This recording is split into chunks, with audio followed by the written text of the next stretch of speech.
Welcome again to Sunday Night with Old Time Radio. We'd like to apologize in advance for the sound quality of the first two or perhaps even the third episode that you'll hear tonight. The sound quality is not quite what we would hope for, but these are older recordings and we hope that you'll understand. We think the listening will be worth it. We begin with Vic and Sade and follow their rather ordinary conversation with Gasoline Alley, where there's a little more drama, and then Mr. and Mrs. North. We then go to the adventures of Father Brown, a priest detective, and then Hilltop House. We shift to a little higher energy with You Bet Your Life, followed by a short episode of Space Patrol.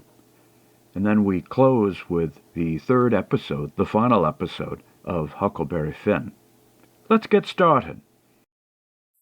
Well, sir, it's late afternoon as we enter the small house halfway up in the next block now. And here in the living room, we find Mr. Victor Brook all by himself. Mr. Brook arrived home from the office only a few moments ago, and he's settling himself in his easy chair preparatory to hold but hear the voice from the kitchen. Listen. Vic? Yes? I was over Donnie. Sorry to come up the alley and hurried home to catch you before you went away again. I'm not going away again. Yes, you, Dad? Yeah. I never knew anybody was home. Come down here, Russ. Want to speak to you. Okay. Yes, I'm going to Dwight tomorrow. Let's go. Miss Apparat driving up in the car first thing in the morning. Invited me to come along. You like Dwight. One of the geographical showcases in the United States, Dwight. Dwight is a grassy jewel set in a silver necklace of wooden. We're leaving at 5 o'clock. Really? Yeah, because Miss Apparat has to be back by noon. Now, listen, if I go, there's 1,001 things you and Russ will have to take care of for me. I believe I have the sense of responsibility required to safely discharge. Were you long time? I didn't know anybody was home. We both just now got here. Life works out funny sometimes. Here I was up in my solitary chamber. Suddenly the sound of human Get voices. pencil and paper out of the library table drawer before you sit down. Okay.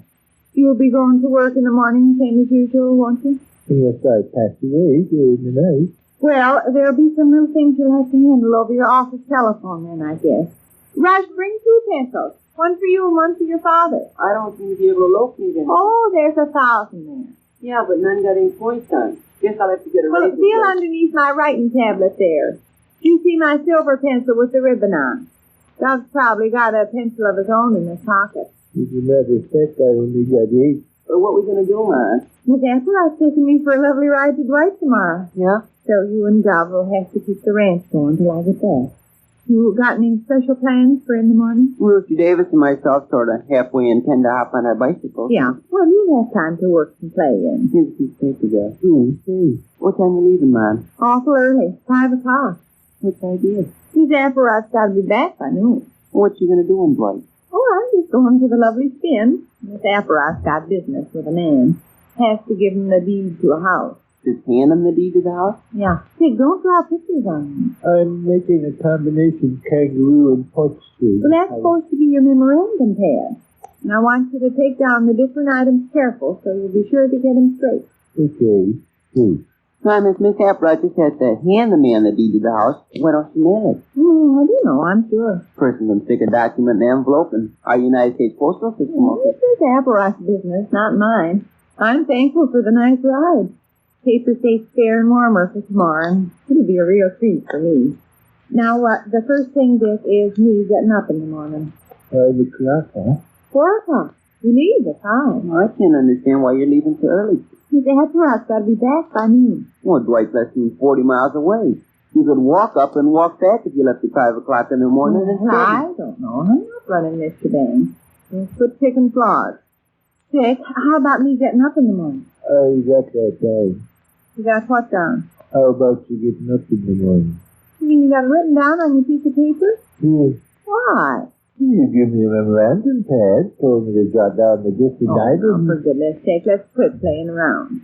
I want you and Rice to get all this straight. Yeah, And I want to tell you the things you have to do while they're fresh in my head. Fine. Good. Telephone Miss Brighton and... Now, wait.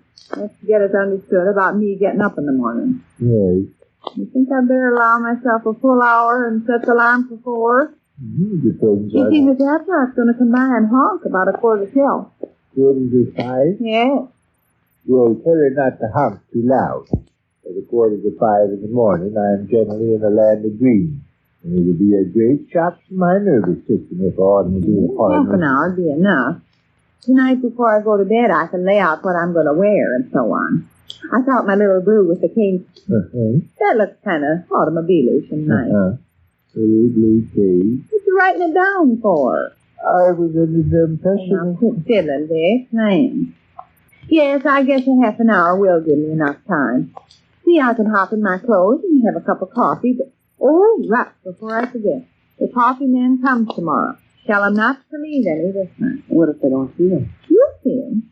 Generally shows up at the back door Saturday mornings at 10 o'clock or in around through there. What if I'm not home at 10 o'clock or in around? Well, run over to Miss Donahue after a while and ask her to tell him. He comes up the alley from Chelsea Street and stops in at her house first. Don't forget now. No. And to be 100% on the safe side, I'll make a note of it. 4:30 then, huh, Dick? I'll get up at 4:30. Gives me a whole half hour to get myself ready and drink a little coffee. Now, how about that beast of an alarm? Right. A person can never depend on it. I thought I fixed that. You fixed it so it won't work. Suppose I better borrow Miss Donahue? Yeah, or else buy a new one down at the drugstore. For less than $1, they got high-grade alarm clocks. Yeah. Write that down, son. Alarm clock. Alarm clock. 1. Tell you what some of the guys at the plant do say, when they want to get up early, I mean. They have that weenie, they might watch them ring them up on the telephone. Oh, no sense bothering him. Red wouldn't mind. No. Central might think it was funny. Right. Oh, man, telephone Miss Gulf in the middle of the night. Central would Well, the know. new alarm clock ought to work, and I'll set our old one, too, to be safe. Now, about your boys' meals tomorrow. I'll set out the breakfast things tonight and have your cereal on the stove. All you'll have to do will be to light the jet. And at noon, I was thinking maybe you better eat at the cafeteria. They got good substantial food there. Select meat and potatoes. And Vic, don't let Rush fill up on strawberry shortcake and stuff. Okay. You'll be home at noon, won't you, man? Oh, that's right. I will. I forgot.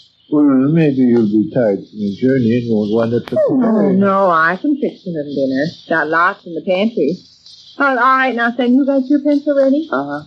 Write down, call Miss Brighton and tell her Mama can take the ladies Tuesday. What time should I call her? That won't make any difference. But don't you dare forget. I expect I better call her early. Well, not too early. On Saturday, she generally stays in bed till almost noon. Why don't you call her yourself, then?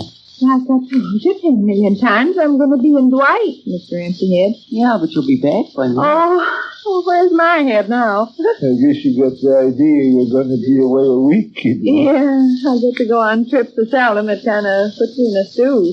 This will be the first long trip I've had in heavens knows when. You don't call going to Dwight a long trip, do you? It's long enough. 40 miles? I'd hate to walk 40 miles. Listen, does Miss Applewhite have to do anything in Dwight besides hand this man the deed to the house? No. Is she going to hand the man the deed and then turn the car around and start for home? Yeah. Then you're leaving at 5 o'clock in the morning? Prompt at 5. I estimate you'll be home again before Governor you're out of bed. Oh, Mom, 40 miles is nothing in an automobile. maybe you think we're going to race up there 10,000 miles a minute. Miss Applewhite probably won't drive any faster than 35 miles an hour. But even at that, you'll be back home by 7:30. Oh, It's the truth. In a car? Yeah. 8 o'clock at the latest. we'll be back here by 8 o'clock? Well, if you go slow, you will.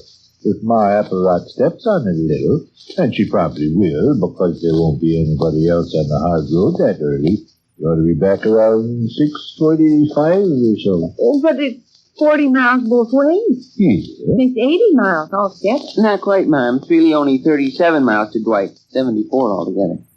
And we can go 74 miles leaving at 5 o'clock and get back by 8? I could almost do it on my bicycle. I guess I better phone Miss Apple. Right, kiddo. I don't think she realizes. She thinks we're going to have to hurry like a house fire to get to Dwight and back by noon. Got lunches packed and everything. You fellas ain't fooling me about this, are you? No. You can actually drive all them 74 miles at nice, decent speed and be back by breakfast time? Sure. Well, I don't know.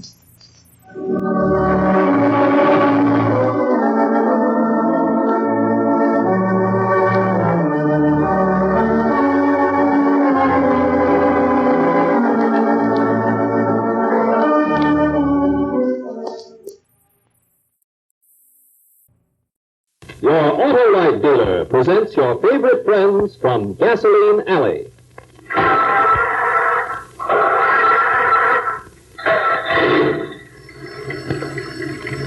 Hold it, Wilmer. Let me get this phone. Okay, Skeezick.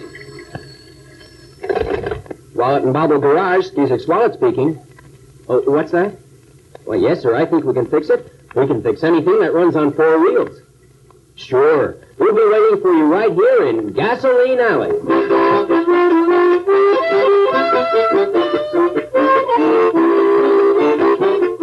Yes, the Gasoline Alley gang is on hand, just as you find them every day in more than 100 great newspapers from coast to coast.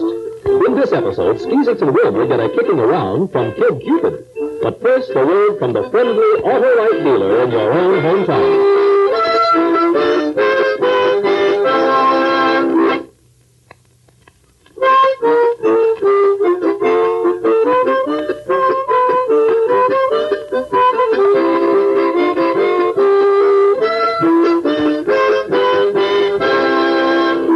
And now, Gasoline Alley.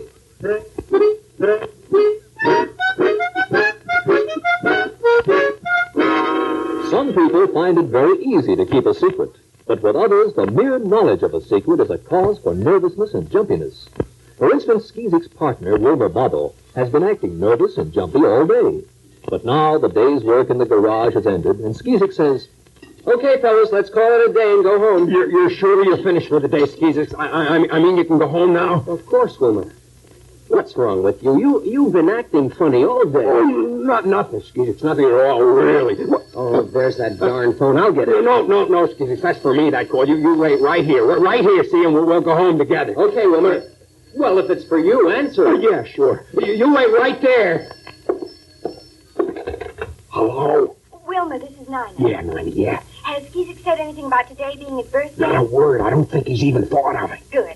Have you finished work? Just knocked off for the day. Like I promised, I'll bring Skeezix right home. And hurry. Most of the guests are already here. Oh, you can bank on it. We'll leave here in 2 minutes. Oh, thanks, Wilma. And remember, don't breathe a word to Skeezick. I've worked so hard, and I want it to be the nicest surprise party ever. Goodbye. Bye, Nina. Well, who the heck is that coming into the garage? Skeezix, remember, we're through work for the day. It's Margie Gannon, Wilmer. Hiya, Margie. Skeezix, can you fix my car in a hurry? It's awful important. Oh, sure. Wilmer and I'll be glad to fix it for We you. will not. What did you say, Wilmer? I'm sorry, Margie. We can't fix your car tonight. Oh, wait a minute. Wilmer, have you gone Oh, nuts? please, Wilmer, I've just got to get it fixed. Well, what I mean is, Margie, you see, I'll fix your car, but Skeezix has to rush right home fast. I don't either have to rush home. I like Margie, and I'd like to do her a favor. Oh, I like you too, Margie, only... Maybe you've forgotten, Wilmer, that Margie's father owns the biggest fleet of trucks in the state, or that he sends us some of his repair work. He's sending us a truck job tomorrow, Margie. He told me about it today. Skeezix, has Father been here? Oh, that was this morning. Oh, thank heaven. Now, you don't worry about your car, Margie. We'll fix it for you. That's a promise. Now, let's just have a look. Oh, thank you, Skeezix. I wasn't going to tell anybody, but I'm so happy I have to tell somebody. Huh? You're happy about your car getting out of whack? Skeezix, I'm eloping. I'm driving over to Homedale. That's swell. Who's the lucky guy? Johnny Hardin. Oh, he's so wonderful. Johnny's a nice guy. Hand me that socket wrench, Wilmer. Please, Skeezix, do we have to do this job? Oh, gee, he's just wonderful. Of course, he hasn't got a dime, and Father will be furious when he finds out. You know how angry Father can get. Oh, sure. Everybody knows that Mr. Gannon's got quite a temper. Well, he's a dear, really. Only everybody's afraid to talk back to him, including me. Mr. Gannon, mad at us. Wait a minute, Skeezix, stop working on this car. Huh? Now what is it, Wilmer? Margie's father, he's our best customer, isn't he? Well, of course he is. Then stop working on his car right now. If we help Margie elope, Mr. Gannon will never give us any more work. Gosh, I hadn't thought of that. Oh, Skeezix, I didn't think of it either. Well, sure, you see the spot we're in, Margie. Besides, Skeezix is already late for the... Come on, Skeezix, let's go home. But I promised Margie I'd fix her car. Sure. But that was before we realized what would happen to us if we do fix it. I guess Wilma's right, Skeezix. Maybe. But, well, I remember how I felt when Nina and I wanted to get married. Yes, Wilma, and you and Jessica felt the same way. Oh, sure, but... Tell me, Margie, you really love Johnny Hart, don't you? Terribly, Skeezix. And if Father or anybody keeps us from being married, I'll just die. That's good enough for me. Hand me that wrench, Wilma. Wait, Skeezix, wait. I know you're partners, Wilma, but I say even if we lose Mr. Gannon's business, let's fix Margie's car. Skeezix, it's only that you're late for this... I promised somebody that I... Oh, all right. Darn it, let's get busy and fix Margie's car. Good for you, Wilma. I'll get it. No, Skeezix. It's funny. You stay right there. I'll get it. Hello, Nina. Nina, this is Steve Gannon. Is this Skeezix? Oh, gosh, Mr. Gannon. No, Mr. Gannon. This is Wilmer. Wilmer Bobble. I hope you feel great. I don't feel great. I'm mad as a hornet. Mad, Mr. Gannon? At us? Not at you, Bobble. But I want you to give a message to Skeezix. Did you say Skeezix? You tell Skeezix I was going to send one pup in tomorrow, but I've changed my mind. Now, look, Mr. Gannon. You can't put all the blame on Skeezix just because Margie's a loaf. Yes, tell him I'll send in several pups and What? Did you say, Marjorie? Eloping?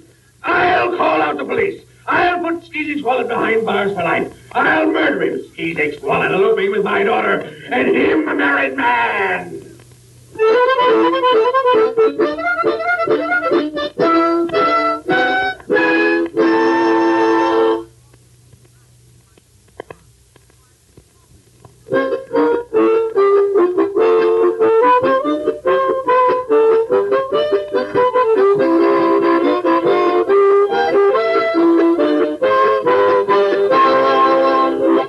Now, back to Gasoline Alley.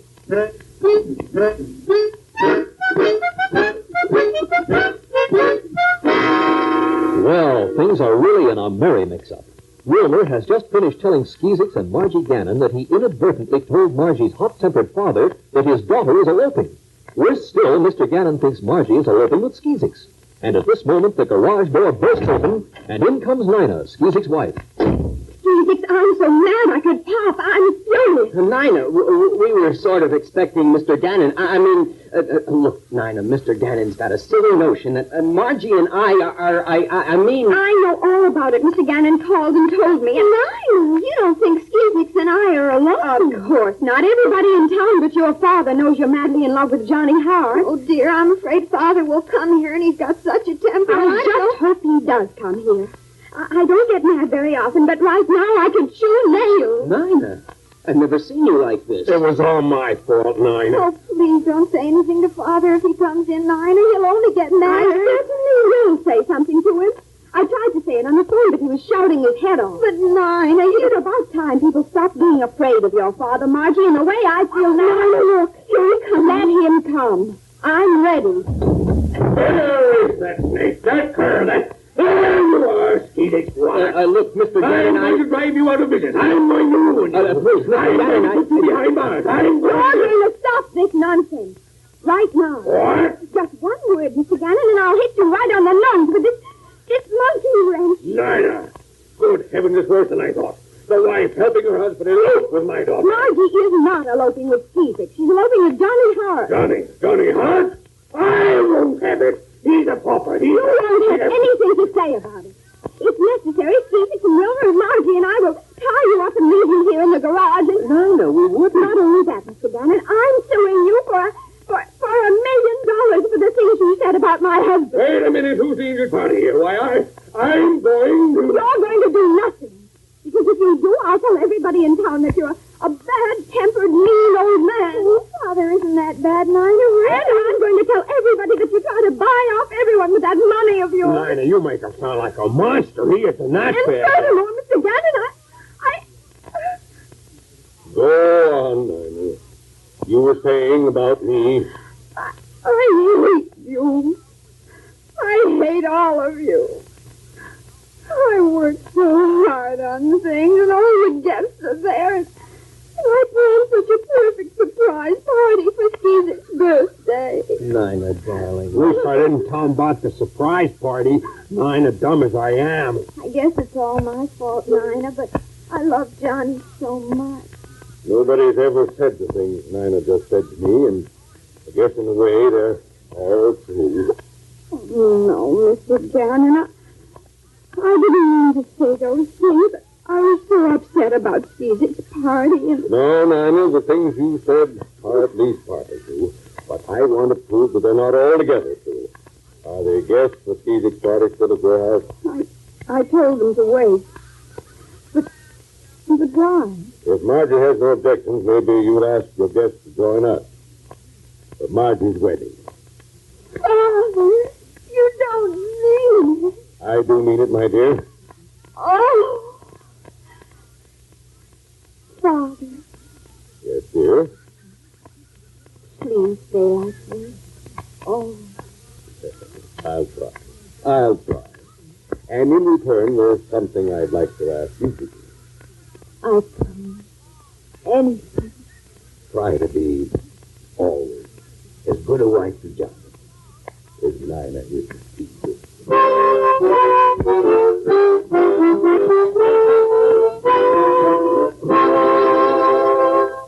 We'll return to Gasoline Alley in just a moment. Now, a word from your local auto light dealer.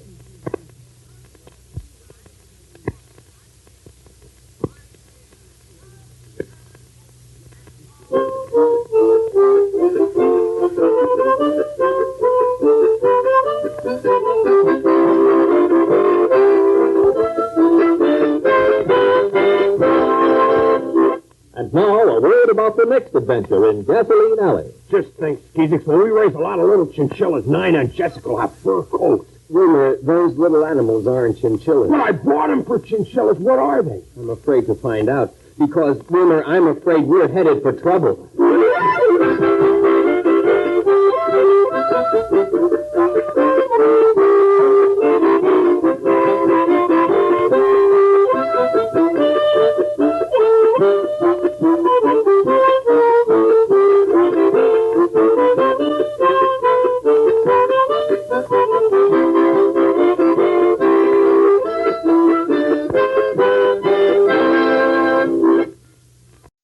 The Adventures of Mr. and Mrs. North, starring Alice Frost and Joseph Curtin, and brought to you by Woodbury, Woodbury, Woodbury, for the skin you love to touch.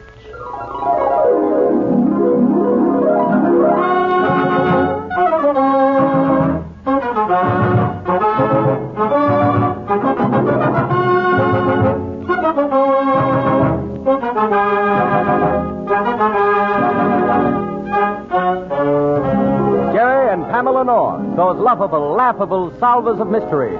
For years you've read about them in books and magazines. You've seen them on the stage and on the screen. Now here they are in person in The Adventures of Mr. and Mrs. North.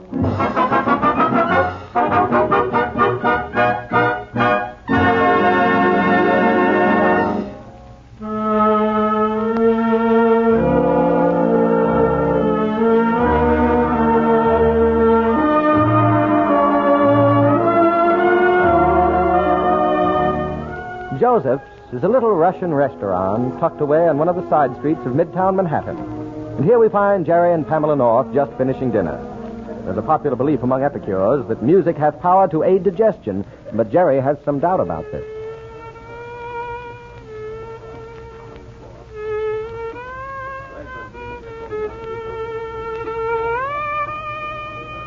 Oh, boy, listen to that fiddle. No wonder there's hardly anybody in the place. Jerry, I want to hear. What? Pam, please, it's dreadful. But, Jerry, that poor fellow's playing with his heart. Oh, that's it. I was blaming it all on the violin. I suppose if a swing band were going full blast, you'd think it was dandy. Well, at least I could keep time while I chewed. Oh. Come on. Are you finished? Let's get out of here. All right, dear. A waiter. A waiter. Here, let me help you with the coat, dear. Gentlemen, lady, it was all to your satisfaction? Yes. Oh, yes, thank you. My wife even likes the music. Oh, thank you. Thank you. Dimitri, enough. Go back to the kitchen. Oh, does he cook, too? Dimitri? Oh, no. He washes the dishes. My wife, she cooks. Oh, are you the proprietor? No, lady. I own the restaurant. Oh. I am Joseph. Dimitri is my brother. Vasya is my wife. I see, a family affair. I suppose the girl in the check room is your sister. No, that is not possible. But the doorman, he is my uncle, Vasov. Oh, how nice. Isn't that nice, Jerry? Mm-hmm. Oh, dear, will you give me a coat check? My compact's in your overcoat pocket. Yeah? Well, let's see. Oh, here it is. I'll fix my face while you're paying the check. See you in the lobby, Jerry. Now, gentlemen, let me see. Have you the bill? Oh, yes. Even now, I subtracted. $20. So. $240. What? Let me see. Perhaps it is wrong. No, not very. It's $2.40. What? That's Pam. I'm coming, Pam. I'm coming. Oh, Jerry, it's terrible. Well, in heaven's name, what happened? Look, there in the check room. Where? Over the table. What? Good Lord. Jerry, I think she's dead. She certainly is. That's a stiletto in her back.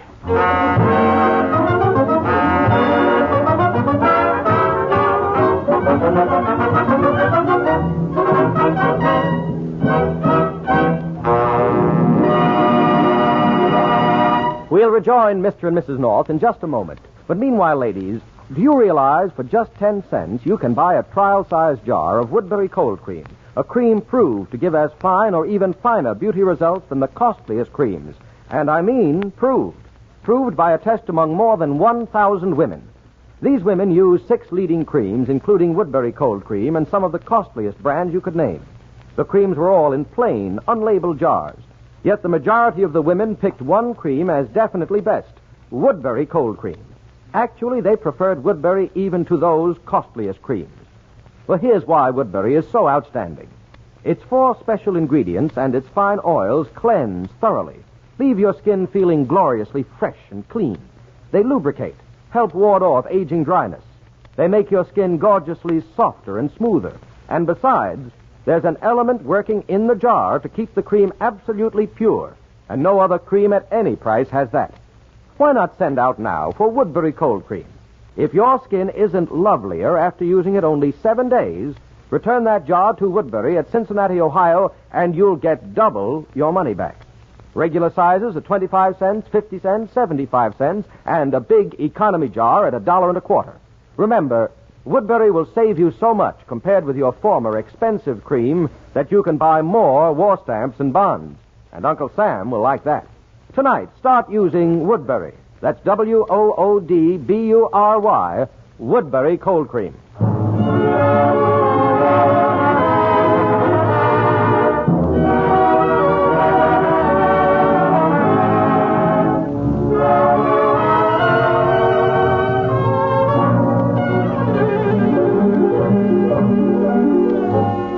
And now, back to the adventures of Mr. and Mrs. North. A few minutes have passed since Pam and Jerry discovered the body of the checkroom girl in the Russian restaurant. Oh, what is to become of us? Please, Mr. Joseph. What can I do? Stabbed here in my own restaurant. All right, Pam. Did you get Bill Wagon, Jerry? Yes, he'll be right over with the homicide squad. Oh, good. Joseph, who is this girl? This girl I do not know. Her name, it is Betty. Is that all you know about her? Oh. But you hired her to work for you, didn't you? No, I did not hire her. She was sent here by the man who has the concession for hats and coats. You mean someone actually paid for the checkroom concession in this place? Why, it can't possibly pay the girl's salary. He did not pay for the concession. He come one day, say I must let him run hats and coats. I say no. He say yes, or he will have my license taken away. Oh, a racket. Why, that's shameful. He's big man. Lots of politics. Who is he? Charles Moran. Chuck Moran, huh? Jerry, Isn't he the man who runs the Club Rouet? Yes, and a lot of concessions and hotels and clubs around town. Now I see why he's got a monopoly. I wonder if... Jerry, look. There's her purse hanging on the hook. Couldn't we go through it? Why, yes, I guess we can. Wait a minute. Oh, Jerry, be careful. Don't touch her. Don't worry. Look how she fell forward across that little table. I'm afraid Wigan won't find many clues. Why not, Jerry? Whoever did it must have slipped in quickly, plunged that stiletto into her, and gone out just as fast. You don't leave any traces when you work like that. Jerry, I wish you wouldn't say you. Oh, let's see the bag. Here, we'll put everything on this other table. Wigan will want to see all this stuff. Well, it's not much. Lipstick, compact... Oh, there's a key. Oh, wait. Here's a piece of paper. A milk bill. Made out to Mrs. Charles Moran, 596 East 54th Street. Apartment 9A. Mrs. Charles Moran? Do you suppose Chuck Moran's wife. His wife? Can it be possible? I'd better go over and find out. Jerry, you're staying right here. Now, Pam, we don't want to make any mistakes. If this is Chuck's wife, he should know about it. If she's not, well, it might be wise to find out what he does know. Well, why don't you phone? Phone? He has no phone. I can never get him. I guess he has a phone, all right. But only the people he wants have the number. Now, Pam, when Wigan gets here, give him all the details. But, Jerry, I don't... Remember, Pam, you're the one who found the body. The body? Here in my restaurant. It's not far from here. I'll be back in 10 minutes.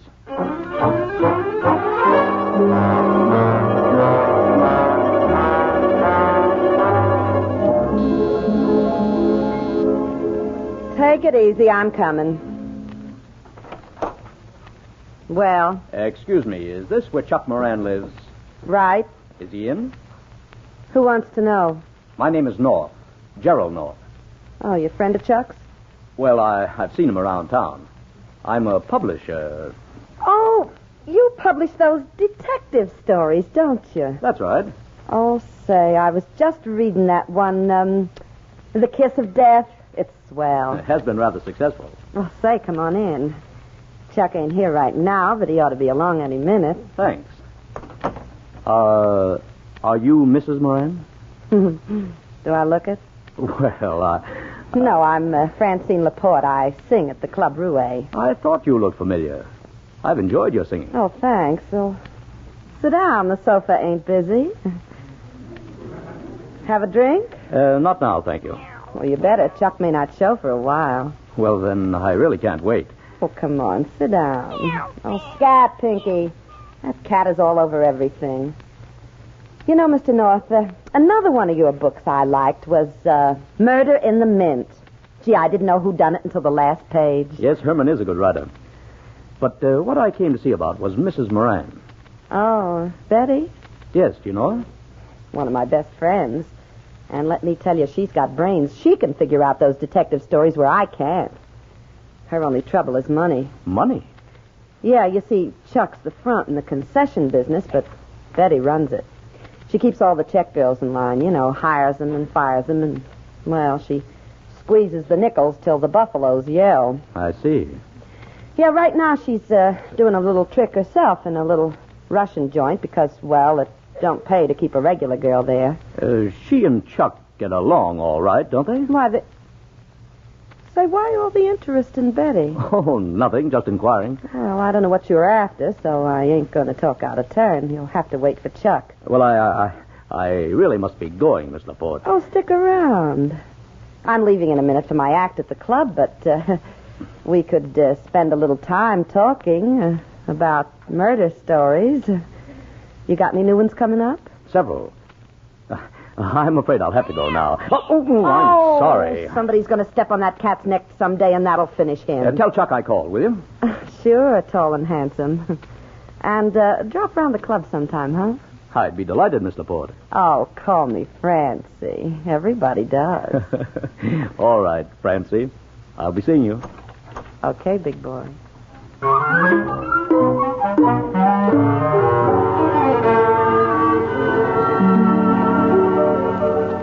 And that's all I can tell you, Bill.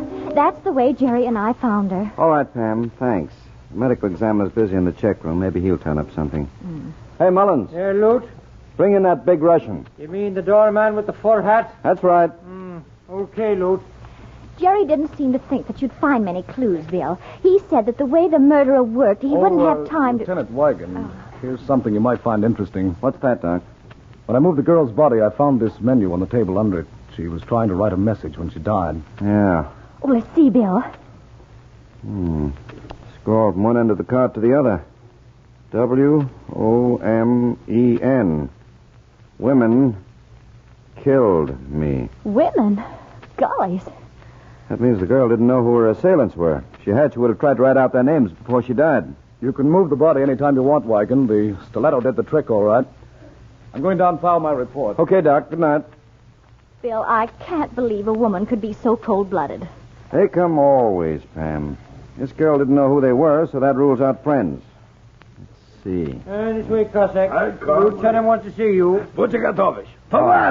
Hello. What's your name? It's Vassoff, Lute. Were you on the door outside all evening, Vossoff? I was, for truly. You see any women come into the restaurant? Women, yes. Women. Men, too, also. I mean just a party of women, 2 or 3. They must have come in and left immediately. Women, yes. Men, yes. Not very definite, is he? Yes. Think you could identify these women if you saw them? Perhaps yes, perhaps no. Women come, go. Yes, many. Well, I guess it was one of them. All right, Vossoff. You want to hold him as a witness, Lute? Yes, take him to headquarters, Mullins. Right. Come on, Cossack. We don't want to lose you. Now, Bill, here's what I think you ought to do. Find out if any of the girls working in these concessions had it in for Betty. Please, and then Pam, just a minute. I've got to think this thing out. Hello, anybody. Oh, Jerry. What success? Did you find Chuck Moran? Hello, Jerry. How are you, Bill? Jerry, I'm asking you a question. Did you find Mr. Chuck? No, dear, he wasn't home. But I did find out the dead girl is his wife. Chuck's wife, are you sure? Yes, Bill. Name's Betty Moran. Where's Chuck? The girl in his apartment said he was due there in a little while. The girl? Okay, I'll give orders to have him picked up. I'll be back in a minute. Jerry, who is the girl? Francine Laporte. She sings at the Club Rouet. Fancy. And is she a redhead, dear? Why, yes. How'd you know? There are red hairs all over your coat. Hairs? Jerry, what were you doing up there? Oh, they came from that cat in the apartment. A cat, huh? Yes, a cat named Pinky. Jerry, you haven't answered my question. What were you doing up there? Oh, nothing. We talked about Moran and his wife and about detective stories. Detective stories? In the old days, it used to be etchings. Now, Pam, for goodness sake. Oh, you needn't get so flustered, Jerry. Who's flustered? You are, darling. Is she good looking? In a way. I see. Do you think she killed Betty? She? Well, Pam, whatever gave you that idea? Bill Wigan had a menu with a message that the murdered girl wrote on while she was dying. It said, "Women killed me." Women? Yes, and this Francie may be one of them. Well, that doesn't seem possible. Jerry, you're a very poor judge of women. You never can tell when they're lying to you. Now, Pam. Come on, Jerry. We're going over to that apartment. I want to talk to Miss Francie Laporte. You can't. She's at the Club Rouet by this time. All right, then we'll go to the Club Rouet. Come on, Jerry.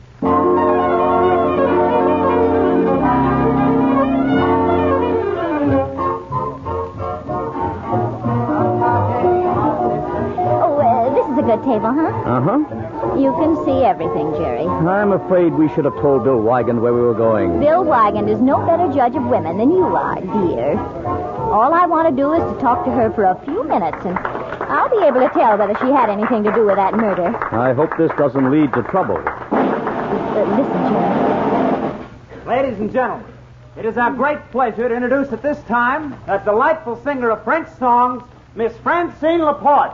Have a hand for her. Oh, she's French. From Brooklyn, France.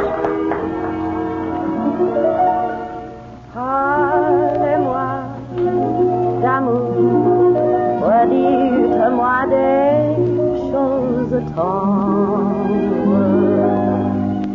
Votre beau discours, mon cœur n'est pas là de l'entendre. She's very attractive, isn't she, Jerry?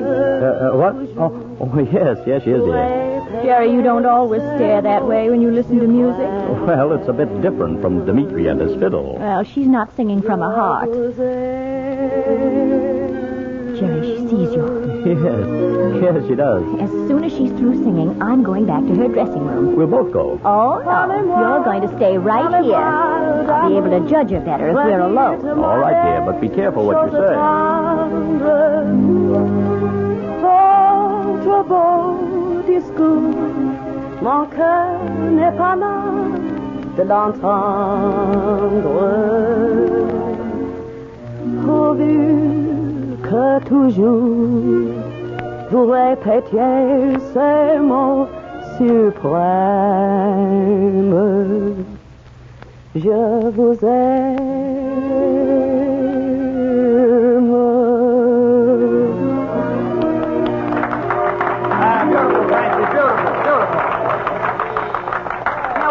Joe. I gotta beat a player dance number. Okay, Francie. 63 from the top, boys. You ready? 1, 2.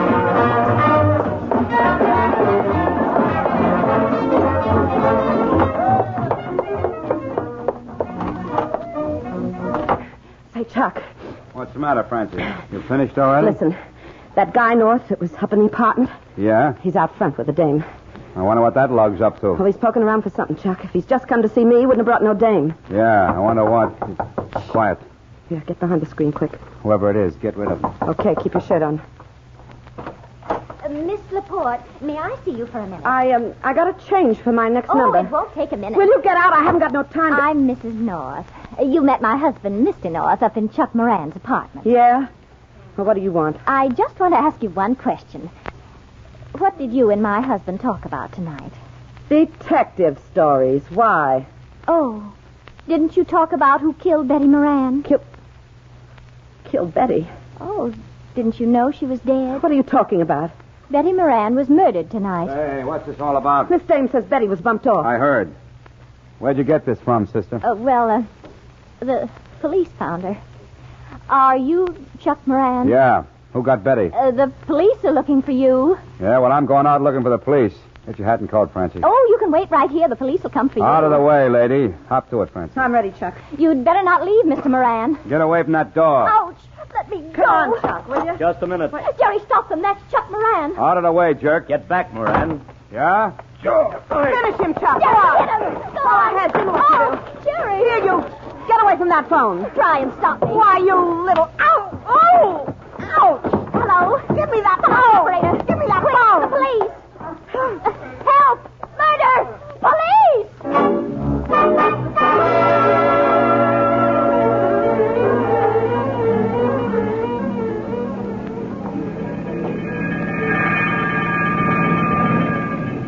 Jerry, are you sure you're all right? Yes, dear. Good. I want to look out the back. Oh, gollies.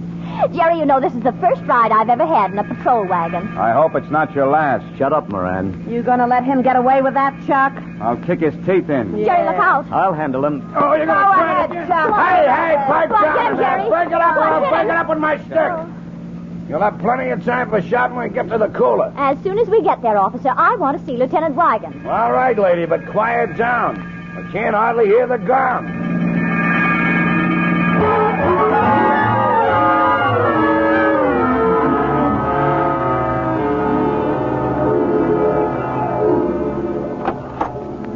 Hello, Doc. Oh, Lieutenant Wigan. Came down to the morgue here to take a look at them. Well, there they are, in the trunk. Some package. How were they killed, Doc? Bullets through the head. Close range. Crammed in the trunk after death? Right. If one corpse hadn't bled, they might be on the way to California by now. The expressman noticed the blood coming out of the corner of the trunk. Yeah, that's the standard way of getting rid of bodies. Drop them off at the express office and ship them off across the country. Well, Wigan, now you've got 2 cases on your hands. Any identification on the bodies? No, not a clue on them. Hey, Lute. You got them, Mullins? Yeah. Come on, Cossack, in here. Come on. What's up? Lieutenant, it is not since the days of the Tsar. Just a minute. I'm sorry we have to hold you as a witness, Bosov. But it can't be helped. I want you to take a look at these bodies. Say, Lute, Yes, Mullins. Mr. and Mrs. North, they were just brought in the wagon. Pam and Jerry? Mm-hmm. For disturbing the peace. Mr. North got into a fight with Moran. They got Moran. Good. settle the charges and bring Pam and Jerry down here to the morgue. I done that already. They're coming as soon as you can Excuse me, is Lieutenant Wygant... Oh, there you are, Bill. Come in, Jerry. He's here, Pam. Come on. Oh, Bill, we've just had the most exciting... Oh! I'm sorry, Pam. Not a very pretty sight. Good Lord. Who are these men? We don't know yet. How about it, Bosop? You recognize those bodies? These men I know. Yeah? What? Oh, you do? Where from? The restaurant. Tonight they go in, come out. Uh-huh. You're positive about that? I see them only 2 hours ago. A Vosov never forgets. They're the ones that done it, Lute. But that note, Bill, the one she wrote, it said women killed me. Yes, it doesn't fit. I wonder... Hey, Bill, have you that menu with you? I've got an idea. What, Jerry? Yes, here it is. Huh. Yeah, that could be it, all right. Sure. What, Jerry? Well, look at this menu. See, the girl started the word women right at the edge and wrote across the page. Yes? Now, when she wrote this, remember, she was dying. Things must have been going black for her. Jerry, don't talk so much. Just tell her. What's your idea, Jerry? She started her writing off the edge of the menu. There's a letter missing, a T. A T? Yes. And what do you get when you put a T in front of the word women? Women. To women. Oh, Jerry, that doesn't make sense. I see what you mean, Jerry. Sure. Spell it out, Pam. Twomen. 2 men. Oh, I see. She tried to write 2 men killed me. Of course. Why, how clever of you, Jerry. Well, we've got the 2 murderers. Yeah, in a trunk. But who got them? Wait a minute. I think I have it. What, Pam? Yes, sir, those bodies. That's it. Why, Jerry, it's right in front of you and you can't see it. Pam, will you make sense? Bill, have Mr. Moran and that girl brought down here right away. Pam, you'd better tell us what you're going to do. No. This takes very delicate handling. I have to do it my way, Bill. But, Pam... I won't say another word until they're here. All right, Mullins. Bring them down. Come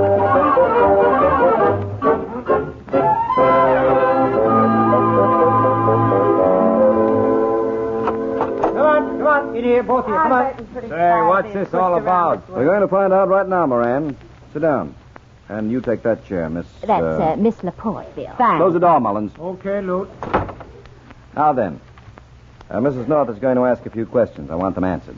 Say, who does she think she is? Let her ask. See what it gets her. Yeah, well, when she's finished, I got a few things to ask. Only it'll be through my lawyer. All right, that's enough. Go ahead, Pam. Well, Mr. Moran, your wife, Betty, was murdered tonight. You said that at the club. I don't know nothing about it. Didn't you sneak into the Russian restaurant tonight and corner your wife in the check room and stab her to death? You're crazy. I wasn't near the joint. This man I don't see by the restaurant tonight. You see? Quiet, please. Vosov tells the truth. All right, Bosov. Well, he ought to know. I wasn't there. Then where were you? Say, what is she, a woman, Dick? Answer the questions, Moran. Where were you? Home. In my apartment. Jerry, did you see Mr. Moran when you were at his apartment? No, only the girl. That's because you didn't look, fathead. I was out in the kitchen all the time you was there. Ask Francie. That's right. He was there all the time. All right, Mr. Moran. You admit you were in your apartment all evening. Sure. I got an alibi. I can tell you everything that guy said. All right, Bill. Arrest Mr. Moran for the murder of those 2 men. What? Say, what is she trying to hang on me? He didn't kill nobody. Can you prove this, Pam? Look at the bodies, Bill. Their coats are covered with hair, cat's hair, just like Jerry's was. Those men were killed in Moran's apartment. That's a lie. I was there. Mullins, take care from the clothes of these bodies and get samples from the apartment. Right. If the hairs match, it's going to send Moran and this girl straight to the electric chair. No, not me. You can't. Shut up, Francie. You can't do this to me. He shot them. I didn't have anything to do with You it. crazy ape. Oh! He did it. He hired those guys to bump her off. Then when they came around to get paid, he shot them. Why did he want to get rid of his wife? She knew too much. The police are looking for 3 girls that disappeared. Girls that used to work for Moran. I don't know what happened to them, but Betty did. She was going to tell the police because Moran was playing around with me. She was jealous. Why, you're lying That's little enough. double crossing. Take them away, Mullins. Come on, move, Moran. All right, give 50 grand. Well, Pam, that was a smart piece of detective work. I'll say.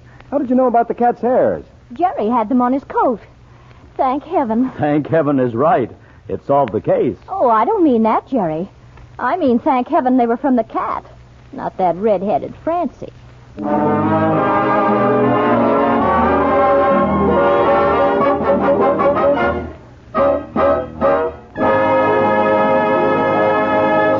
Girls, here's what lovely Paulette Goddard said about you, your beauty, and that man of yours in the war. She said, "He's fighting for you. It's up to you to look the part. Why not see how my 3-minute care with Woodbury Cold Cream will help keep your skin smooth and alluring? I call it WBNC. That's short for Woodbury Beauty Nightcap. Try it." And lovely Veronica Lake says the same. These gorgeous stars prefer inexpensive Woodbury Cold Cream. For it's true, you can't give your skin better care at any price. And yet Woodbury costs just 10 cents to $1.25. And here's special help for women with extra dry skin. Help you need right now when winter weather can coarsen your complexion terribly. It's Woodbury Dry Skin Cream, and it costs just 10 cents, 25 cents, 50 cents a jar. Try this exceptional cream. See for yourself how it helps eliminate those dry skin lines that tend to make a woman look older. Helps bring back supple softness to rough, dry skin. Ask for Woodbury Dry Skin Cream.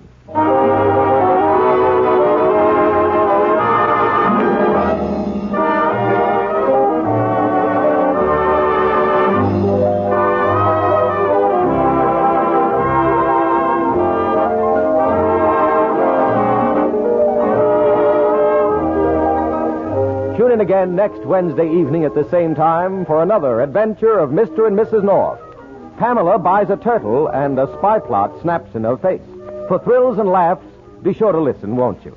This is Ben Grauer saying good night for Woodbury, Woodbury, Woodbury. More than skin you love to touch.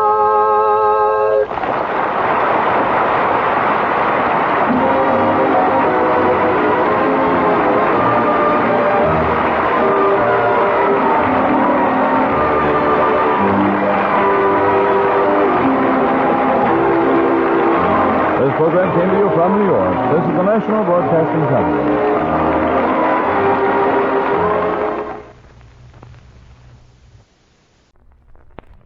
The Adventures of Father Brown.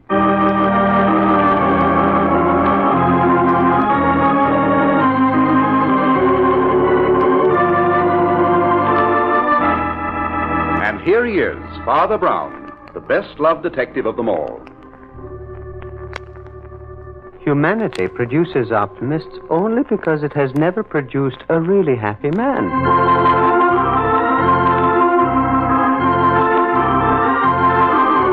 From the masterful and exciting pages of G.K. Chesterton comes that fascinating human being, Father Brown, played by Carl Swenson.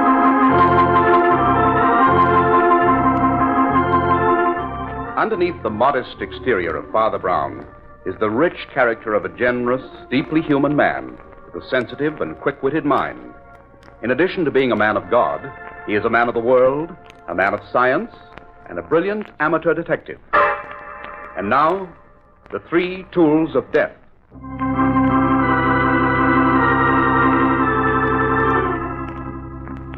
Facing the afterglow of a beautiful summer sunset, Father Brown sits alone in the study of his modest parish house. He is half dozing when Nora, his housekeeper, enters. Father Brown. Father Brown. No. Yes, Nora? What time is it? Time for your tea. Here it is, nice and hot. Ah, thank you. Just set it there, please. Were you asleep? Oh, I was in between, Nora, just in between. A beautiful state of being, I assure you. Half out of this world and half in. It's a good thing young Father Peter took over your duties for a day. I told him... There's somebody at the door. Don't worry, I'll take care of that. No. Oh, good evening, Nora. Is Father Brown in? I'm sorry, Flambeau, but he's rested. No, Nora. You know Flambeau's always welcome. Tell him to come in. Oh, all right. Come in, Flambeau. Have a cup of tea. No, thanks, Father. I'm all upset. A friend of mine is in trouble. Oh. Will you come with me to Oakville? My car's outside. Here. No, not so fast. Get your breath. Sit down. Father, you've heard of Aaron Armstrong, the philanthropist and lecturer? Oh, Armstrong. The author of those bestsellers on how to be happy, etc. Had such a tremendous following? Yes, Father, that's the one. Oh, yes. I've read his books. And I attended one of his lectures once in which he offered his followers an easy road to happiness. or heaven, as he called it. That's the guy, Father. Yes. As I remember, he apparently based his teachings on one of the Proverbs of Solomon. A merry heart doeth good like medicine, but a broken spirit drieth the bones. Uh-huh.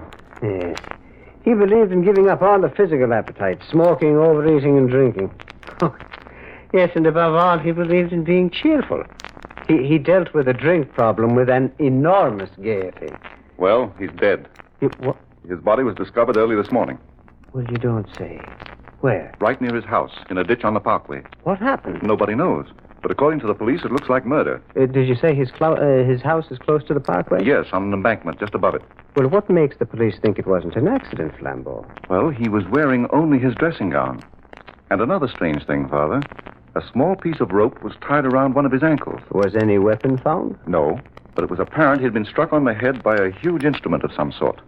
Cuts and bruises on his body showed signs of a struggle. Well, who put you on the case? Oh, no one.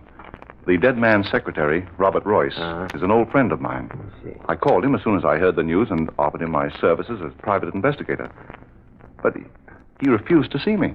Well, that's strange. No, yet no. Not so strange if he were implicated. Who else is there beside Royce in the household? Just Armstrong's daughter. A very attractive girl, I hear, but completely dominated by her father's cheerfulness. And there's also a gardener, I believe. And your friend Royce, what sort of man is he? Oh, he's a huge, genial sort of fellow. A Scotsman. Did he and Armstrong get along well together? Well, Royce was devoted to him. Ah, yes. Armstrong had many devoted followers. You know, he's always interested me, Flambeau. He puzzled me, in fact. Puzzled you? Yes. When first I heard him lecture, I remember thinking that he had a troublesome road ahead. I believe that somewhere in his life you'll find the secret of his death. But, Father, according to the papers, he lived as he preached. Oh, yes, I know, Flambeau. The old fellow's optimism was phenomenal. But somehow I don't believe he found that easy road to heaven, as he called it. No? No. Neither have I. There is no shortcut to heaven, my friend. But who would want to kill such a man? Well, if ever I murdered somebody, I dare say it might well be an optimist of the proportions of old Armstrong. His optimism was so out of proportion. I've heard cheerfulness referred to as a virtue. Yeah, well, people like frequent laughter, but a permanent smile, Flambeau. Well, now that's something else again. As Shakespeare says, the devil hath power to assume a pleasing shape. Oh, Father, it's 6 o'clock. We're just in time for the news. Let's turn on the radio. That's a good idea. Perhaps there's something further on the case. Listen. Clear tonight and tomorrow somewhat cooler. Now we bring you a special bulletin just handed me on the Armstrong case. Yeah, turn it up, Flambeau. John Magnus, the gardener, the millionaire philanthropist, has been reported missing. Oh. Also, negotiable bonds for the dead man valued at $100,000. The police received this report only a short while ago and are now conducting a statewide search for the gardener. It is believed... Well, that seems to be the first real clue. Do you mind if I use the phone, Father? I'd like to talk to Royce again. The call will cost you a nickel. Tax 2 cents. That's 7 cents. Just drop a dime in the poor box on your way out. All right, Father. Hello, Royce? This is Flambeau. Now, wait a minute. We just heard the news about the gardener's disappearance. Oh, hold on. You remember the friend I was telling you about? Yes, Father Brown. Well, we'd like to come up. What's that? Oh, I don't get it. Royce. My father, he's hung up. What did he say? He said if we valued our lives, we wouldn't go near that house. Interesting. Well, Flambeau, that's what I call a real invitation. Come on, my friend, let's go.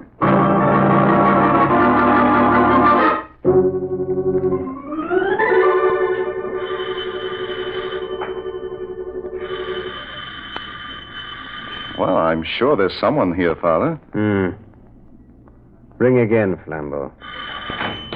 Here's someone now. Yes? What do you want? Oh, good evening, Royce. So it's you, Flambeau. I thought I warned you plain enough over the phone. You did. But look here, Royce. I don't understand It was plain English I spoke. I know, but you sounded like you were in trouble. Well, I'm not. Oh, come, man. Don't act as though we weren't friends. Oh, this is Father Brown. I gathered as much. Mr. Royce, I'm afraid I'm to blame for this visit. Well, it was good of you to come, Father, but I wish you'd both heeded my warning. Man, what kind of a friend would I have been if I had? I tell you, the police have already investigated. I know. I've talked with them. Perhaps we can help you, Mr. Royce. Help? In what way? Well, maybe we could tell better if you'd ask us in. Very well. You may come in. But you should have let sleeping dogs lie, Flambeau.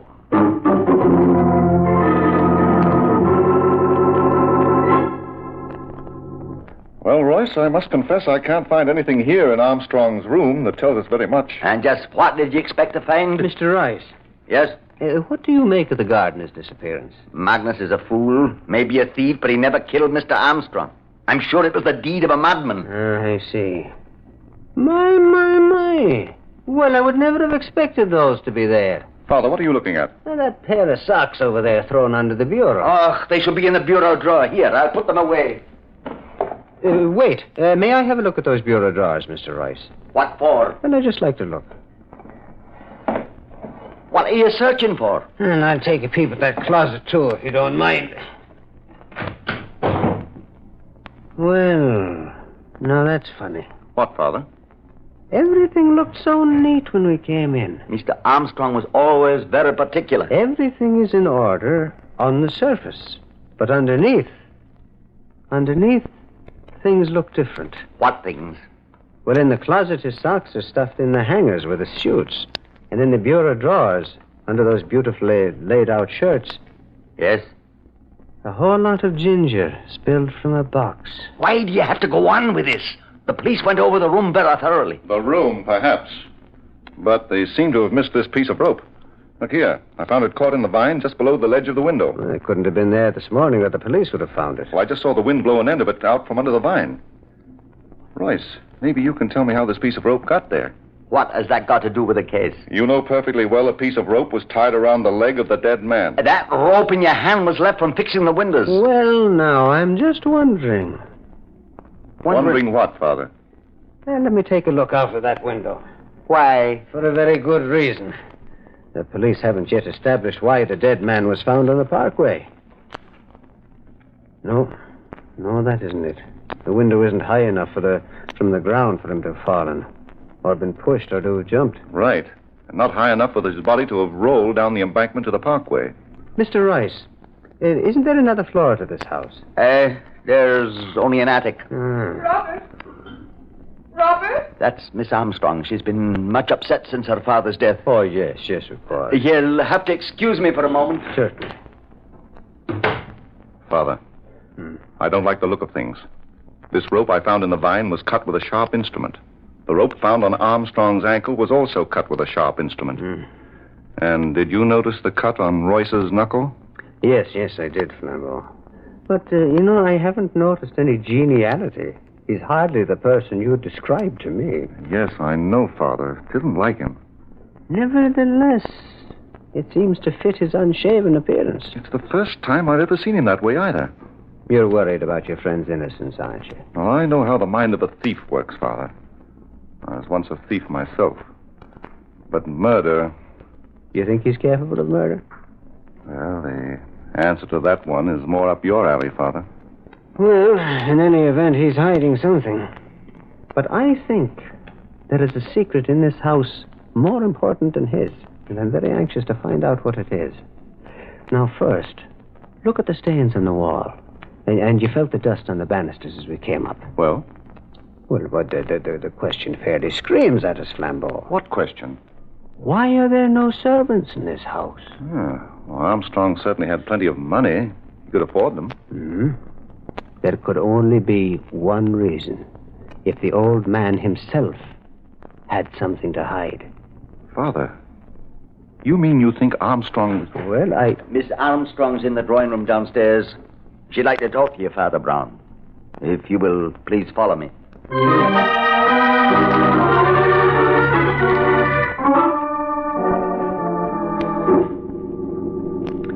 Well, I hesitate to continue, Miss Armstrong. I know how badly you feel. Please go on, Father Brown. I'm quite all right. But that bruise on your forehead, Miss Armstrong. Oh, that's nothing. It doesn't bother me. I bumped it. Your father had a great many followers, didn't he? Oh, yes, he helped so many people. Do you know why your father decided to give up all his servants? Well, great men like my father have their peculiarities. Their ideas are often different from other people's. Yes, very true, Mr. Royce, very true. I was only wondering... Wait. Listen. What? Listen. Someone's unlocking the front door. Who could it be? No one has a key besides us. Who's that? Me, Magnus. Magnus? Yes, Miss Armstrong. Magnus. And here is Inspector Vincent. Well, how are you, Inspector? Fine, Father Brown, fine. Hello, Flambeau. I might have known you two would be here. Well, I see you got your man, Inspector. Is this the gardener who walked out of here with $100,000 worth of bonds? Walked out of here and right into my office to place them in my charge. Hello, Royce. Are you feeling better, Miss Armstrong? Yes, thank you, Inspector. Now, Magnus, perhaps you'd care to tell Miss Armstrong why you took those bonds without consulting her. No one in this household is to be trusted. Not even Miss Armstrong. Now, see here, Magnus. Just a minute, Royce. What I want to know, why did you wait so long before reporting this gardener's absence? We didn't think much of it, Inspector, until I noticed the bonds were gone, too. I was waiting for you to report it. Magnus has been telling me some very interesting things. A new angle on the case, Inspector? Well, it closes the case if Magnus is telling the truth. Inspector, what this man says is not to be taken seriously. He's not been himself. What makes you say that? Magnus used to be my father's personal valet, Inspector.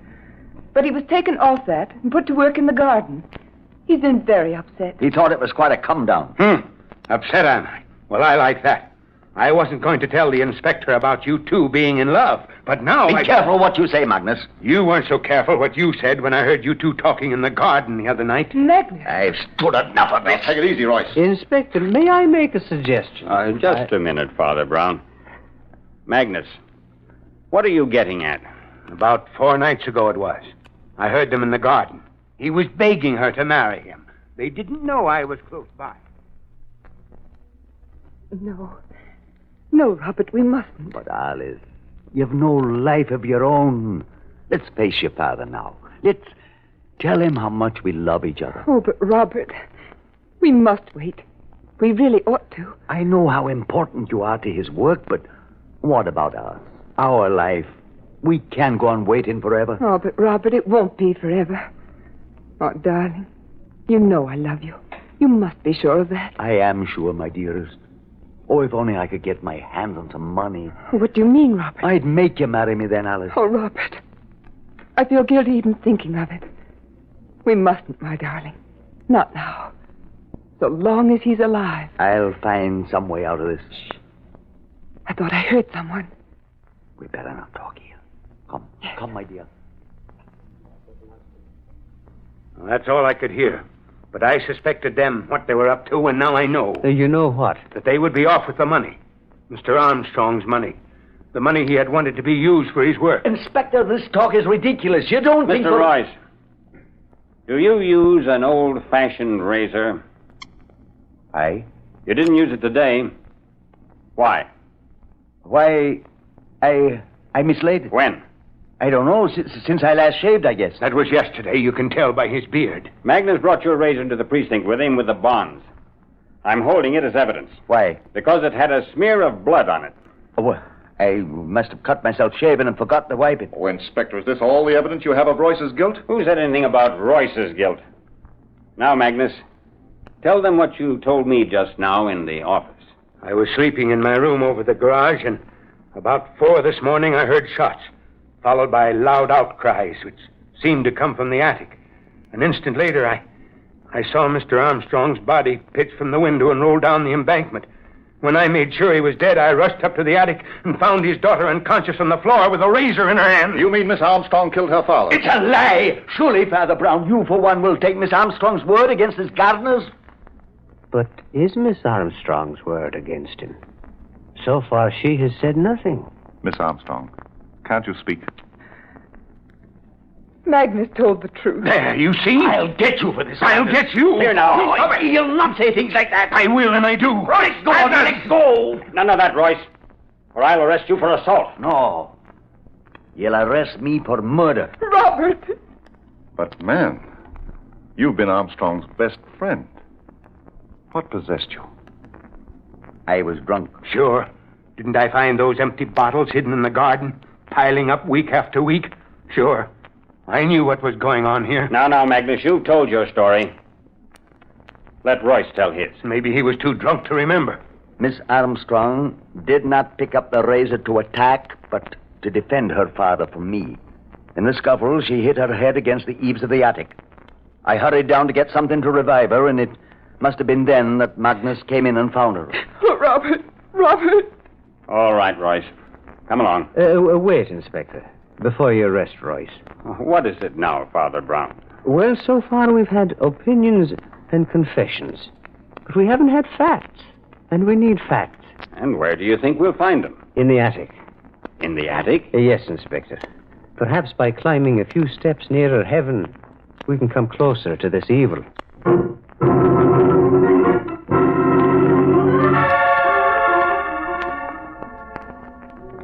But, Father, I can't figure out what you expect to find in this attic. You sleep here, don't you, Mr. Royce? Aye. And Mr. Armstrong slept in the room immediately below this. Aye, but why all these questions? Well, now, in the first place, Mr. Royce, why did you bring your victim up here at the crack of dawn in order to kill him? Why didn't you go to his room? Well? I've confessed. Isn't that enough? Well, confession is good for the soul, that's granted, but, Inspector, you remember Magnus telling us he was awakened by shots? Yes. What about those shots, Inspector? Were any bullets found in Armstrong's body? Well, we investigated and didn't find a one. Wait. Here is my pistol. I fired those shots. You can see the holes in the carpet. Well, why should anybody fire at the carpet? A drunken man will let fly at anything. He doesn't pick a quarrel with his feet. And there's the rope. It was from my window here that Armstrong was thrown. And the piece of rope I found fell to the vines below. What about the blow on the head? According to our report, he was struck by a massive weapon. A massive weapon indeed, Inspector. Sure. The good green earth was the weapon.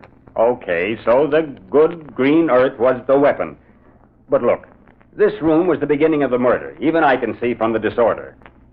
Come on, Royce. Let's go. But the disorder here is all on the surface. The very opposite of Armstrong's room. No, it doesn't fit. Too many inconsistencies. Father Brown, Royce has given himself up. No. Really, this won't do at all. What won't do? Well, first the police said no weapon was found at all. Now we're finding too many. Too many? There's the razor to cut a person, the rope to strangle, the pistol to shoot, and after all this, Armstrong broke his skull falling out of a window. No.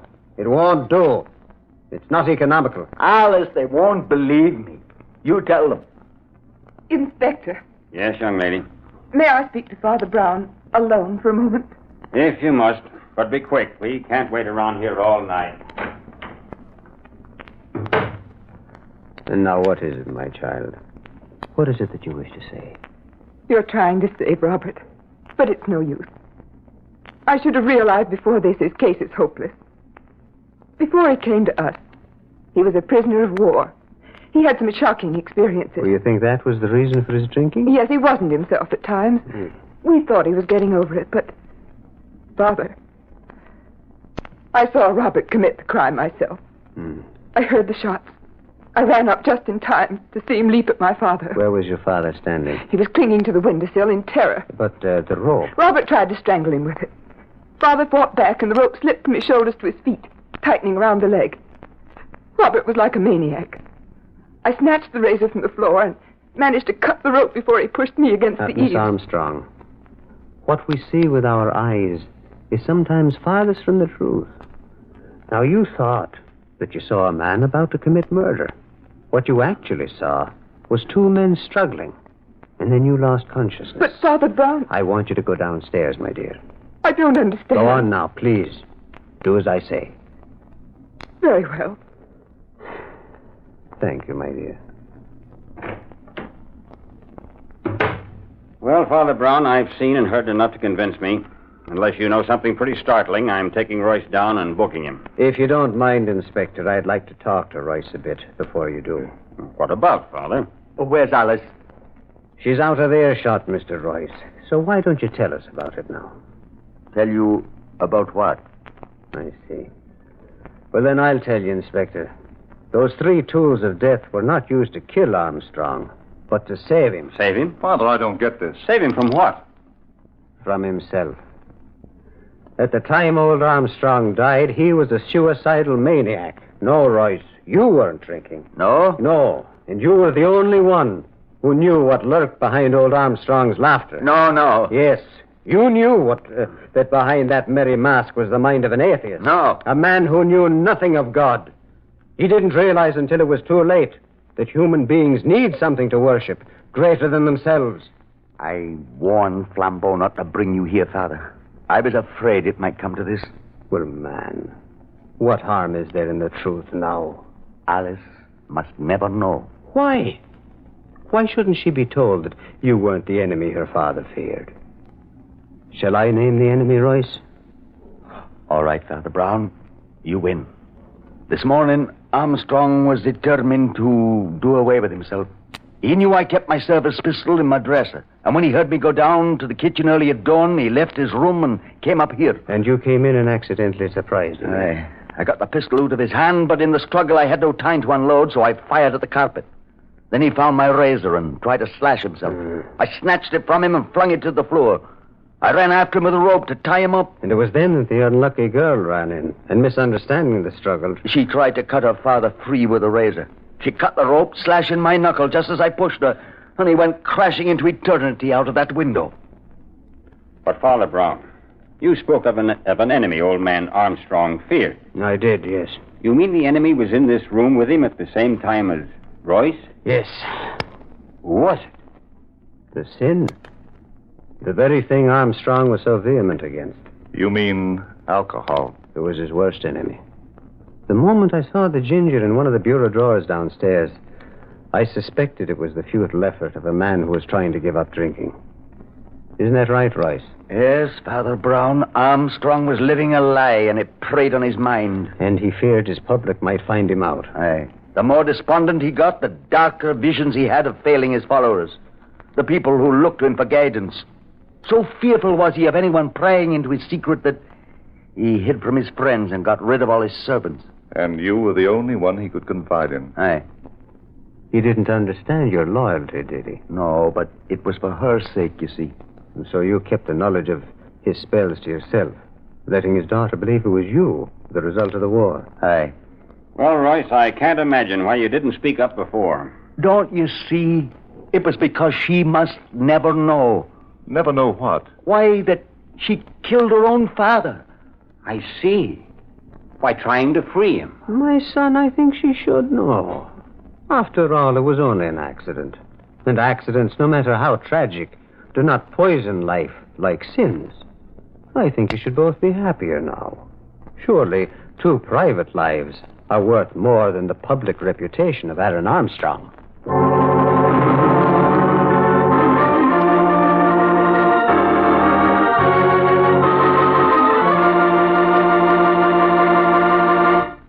Well, Father, at last you're back. Yes, we were worried. Hello, Nora. Hello, Peter. Have you had dinner? No, I don't think I have. Oh, that's a shame. I'd better go fix you something right away. Ah, my. It's nice to sit down again. Oh, Peter, you missed your story tonight. I'm sorry. Father, I heard tonight's story. Many versions of it. You did? How? From the news commentators over the radio. Oh. They've been reading bulletins on it every half hour or so. I see. Tell me, Father, what made you suspect Royce wasn't guilty? Well, looking into the hidden places of his attic room convinced me of Royce's innate neatness, Peter. I don't quite see. Well, I knew that no one as orderly as Royce could commit such a murder. The whole thing was too sloppy. I mean, the 3 tools of death. But how did you discover that Armstrong was a suicide? Well, the same method, but in reverse. I'm afraid my methods are not orthodox, Peter. I'm no real detective. To me, a man's inner nature must be revealed first. Armstrong's habits revealed his nature just as Royce's did. They justified certain suspicions I had when Flambeau told me of his death. What do you mean? Well, Armstrong's erratic character was clear to me when I looked into his bureau drawers. See, there I saw the compartments of his mind. The neatness mixed with the disorder which his friend Royce had tried to cover up. The litter, reflecting the mind of the depressed. Surely you had something more than that to prove he was a suicide. Well, yes, Peter, I had myself. Yourself? Yes.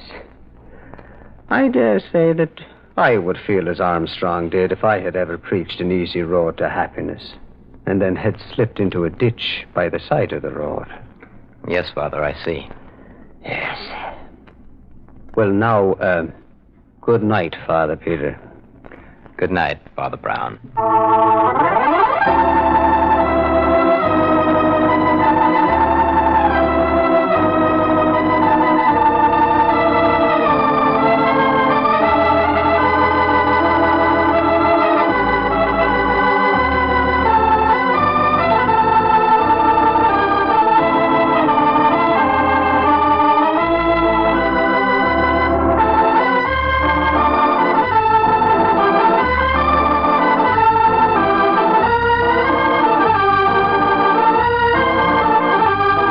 Been listening to The Adventures of Father Brown with Carl Swenson as Father Brown.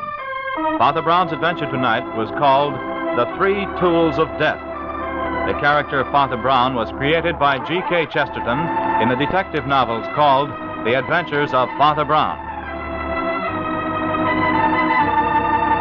This is the Armed Forces Radio Service.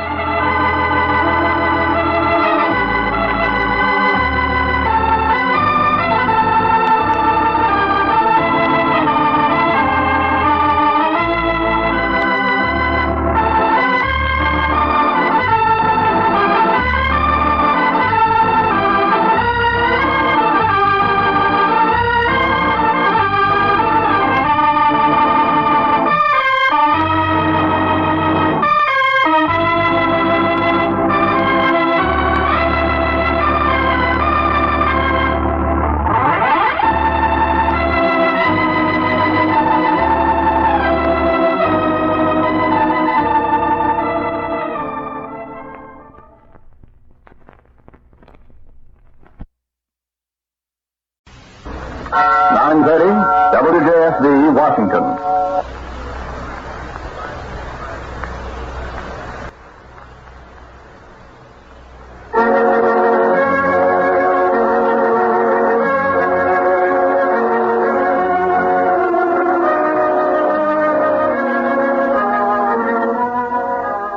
Palmolive's Hilltop House, dedicated to the women of America.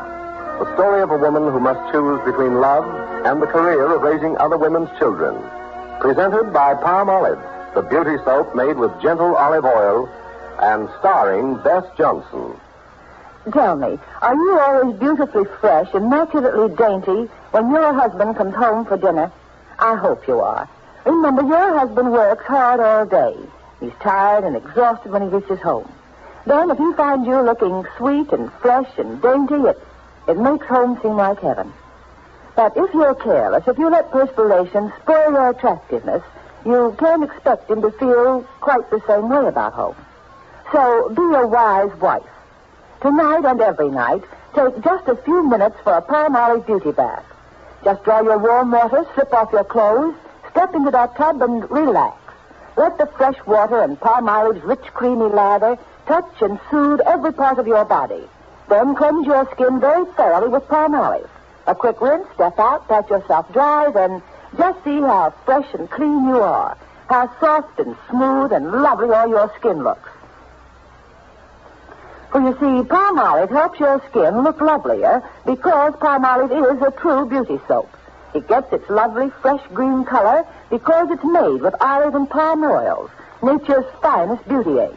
And naturally, that makes Palmolive's lather really different. Extra kind and gentle to your skin. That's why Palmolive cleanses thoroughly and yet so gently that it helps keep your skin softer, smoother, more alive with beauty. So begin to take Palmolive beauty baths this very night. And now for our story of Hilltop House. Though Captain John Barry's sister-in-law, Gwen, has been in Glendale for only a few days, her presence has caused a noticeable change in John. He has become moody and restless, and Bess can't help seeing how disturbed he is. But John has steadfastly refused to tell Bess anything about his sister-in-law. We know he hates the woman, holds her responsible for his brother's death. Despite the fact that Gwen married his brother, we know that she was once in love with John. But it's evening now, and our scene is at Hilltop House. Bess is in the living room with John. And in the study, we find the Adair twins. Jean is engrossed in a book and doesn't hear Jerry as he calls. Jean. Hey, Toots. What is it? Did you take down the history notes? What? What's that book you're studying so hard? What do you want, Jerry? You're not studying. What's that book? That's entirely my own concern. Now, what was it you wanted to know about the history notes? Let me see that book. Give it back to me. Give it back this minute, Jerry. Another love story. You put that book down, Jerry, Adair. How can you read this? It's nothing but silly mush. I want that book. It belongs to me. Oh, don't brag about it. I got a peek at the last one you were reading. Would you give it to full me? of Angela, my love. Open up your heart to me. Jerry! And this it one. was not. Now, will you stop acting like an infant? Look at who's talking. If I'm an infant, don't forget we're twins, and that makes you an infant, too. I don't care to get into a discussion with you. Now, will you give me back that book, please? Yeah, after I've read a little of it. He looked into her limpid blue eyes.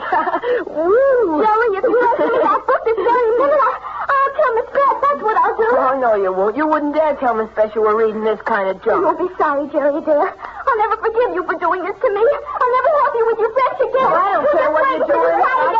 That's all you just say.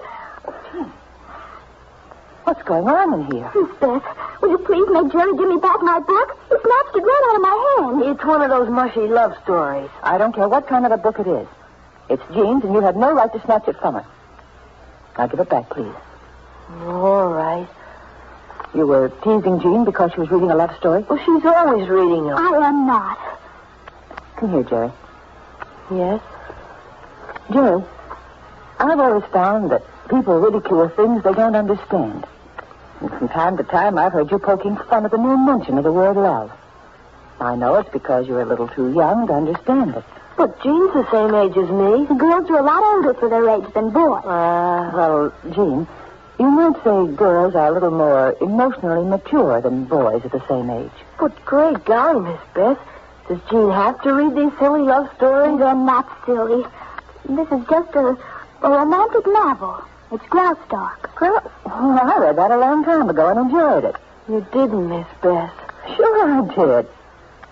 You know, Jay, one day you'll find yourself in love. Well, not me. None of that stuff for me. Oh, no? What about Suzanne Gray? What's she got to do with this? Well, twins, the subject of love is something we could go on talking about for days and days. I want you to think about this, Jerry. Love is the greatest and finest emotion that can come into anyone's life. Without it, life can be very empty. If you love someone very deeply, it can change your whole outlook on life. Love should be a sacred thing, Jerry. And that's why I don't like to see you poking fun at it. Gee. Gosh, I wasn't poking fun at it. I was just teasing Jean about the love story she reads. Well, that's something I'll discuss with Jean alone. Yeah. Well, I guess I'll kind of go upstairs and get ready for bed, huh? All right, fella. I'm sorry I teased you, Jean. But I still think some of the stories you read are silly. Good night. Oh, I guess boys just don't understand, Miss Beth. Well, Jimmy, sweet, I agree with Jerry on one point. Some of the books you've been reading lately are sort of silly. And not this one. I approve of Graustark. But you see, honey, every book you read needn't be a love story. Well, I don't read them only because they're romantic. They're very interesting. Well, there are other types of books which are very interesting. Now, take biographies, for instance. You might try reading some of them.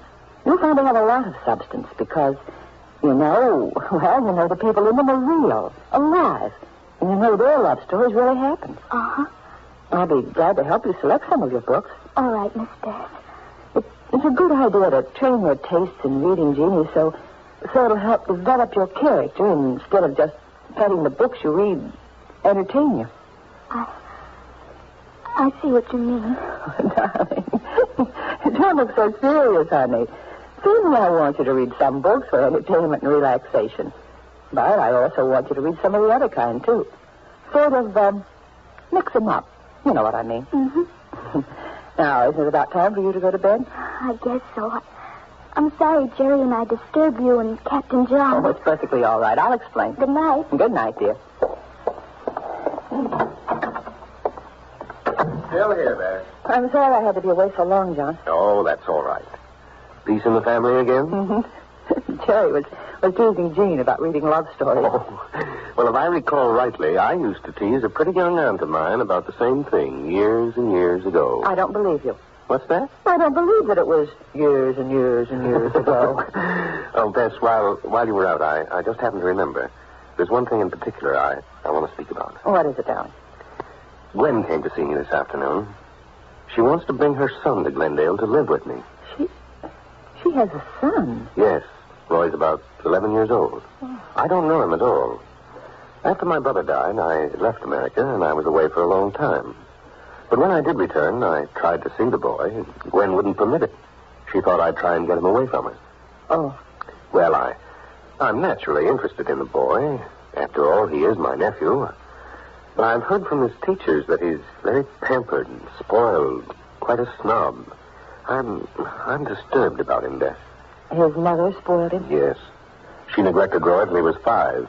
He never knew he had a mother till that time. And now the boy really is a problem. But does Mrs. Barry realize what she's done, what she's doing to her son? Oh, I doubt it. That's why her proposition startled me. Why in the world should she want Roy to come and live with me now? Well, perhaps, in spite of what you think of her, John, she feels the boy's got out of hand. And it's quite natural for her to come to you for help. I'd like to believe that. For the boy's sake, I'd like to help him. I know he must have some stuff in him. It just has to be brought out. And I was thinking, too, Bess, you know a great deal about children. You'd be able to help, that is, if I agreed to take him. Oh, I don't see why you shouldn't try it. Roy would have company. Lenny's about his age. Well, it might be worth a try, but we're forgetting one thing. What's that, darling? What about us? When are we going to get married? That's for you to decide, John. I want us to be married soon, Beth. How about next month? Well, no, dear. That's a little too soon. Perhaps around Christmas. Fine. That's only 3 months away. Mm-hmm. And that'll give me plenty of time to make arrangements. But, Bess, how will this affect Roy? It needn't affect him at all for the present, John. Maybe 3 months with you will be all you'll need to set him straight. Children of 11 are very impressionable. Well, as far as the boy himself is concerned, I'd be willing to do it. But his mother, I don't trust Gwen, and I never will. Darling. Yes? I don't know what you have against Gwen Barry, and I don't care to know. But I don't think you should let your opinion of her turn you against her son. That isn't being quite fair. Now, is it, John? You're right there. I'll tell Gwen that Roy may come and live with me for the next 3 months. But I wonder if I'm not letting myself in for a lot of trouble.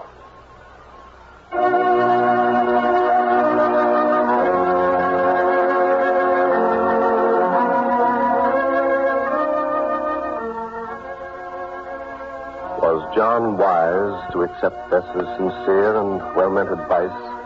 After all, he knows the type of woman Gwen is. Should John risk his own happiness and Bess's to help Gwen's son? In just a moment, we'll look ahead to tomorrow's chapter of Palm Olive's Hilltop House. Mother, have you a child who's back in school this fall? If you have, you'll want that child's skin to have special care to make up for those drying hours spent indoors in heated schoolrooms. And the very finest care you could select for your child's skin is frequent cleansing with palm olive soap. Remember Dr. Defoe, world-famous doctor to the lovely Dion Quinns, knew just how good palm olive was when he selected it for them. Here's what he said, quote, "At the time of the birth of the Dion quintuplets, and for some time afterward, they were bathed in olive oil. When the time arrived for soap and water baths, we selected Palmolive soap exclusively for bathing these famous babies, unquote. Now, of course, the reason why Dr. Defoe selected Palmolive soap exclusively was because he decided that only Palmolive, made with olive and palm oils, was gentle enough, kind enough, safe enough for the tender skin of the Dion twins. And, Mother, your own child needs this same gentle care. So get Palmolive soap for all your family. And don't you want to use Palmolive for your own complexion, too? Let Palmolive help keep your skin soft and fresh and lovely as your baby's.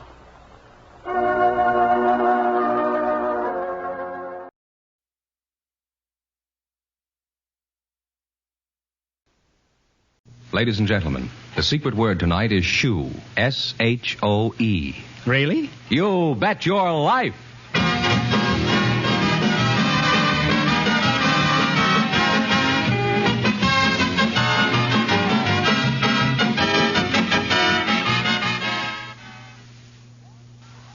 The one, the only... Just a second, I'll see if he's here. Oh, that's me, Groucho Marx.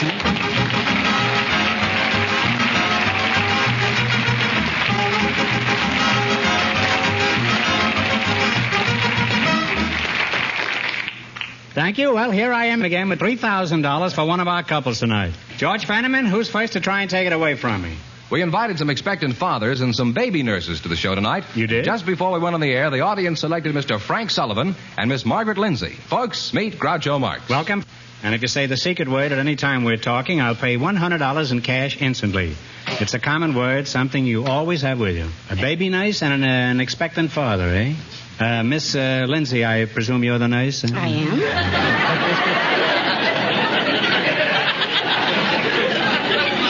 Where are you from, Margaret? I was born in Johnstown, Pennsylvania. During the flood? Or... After the flood.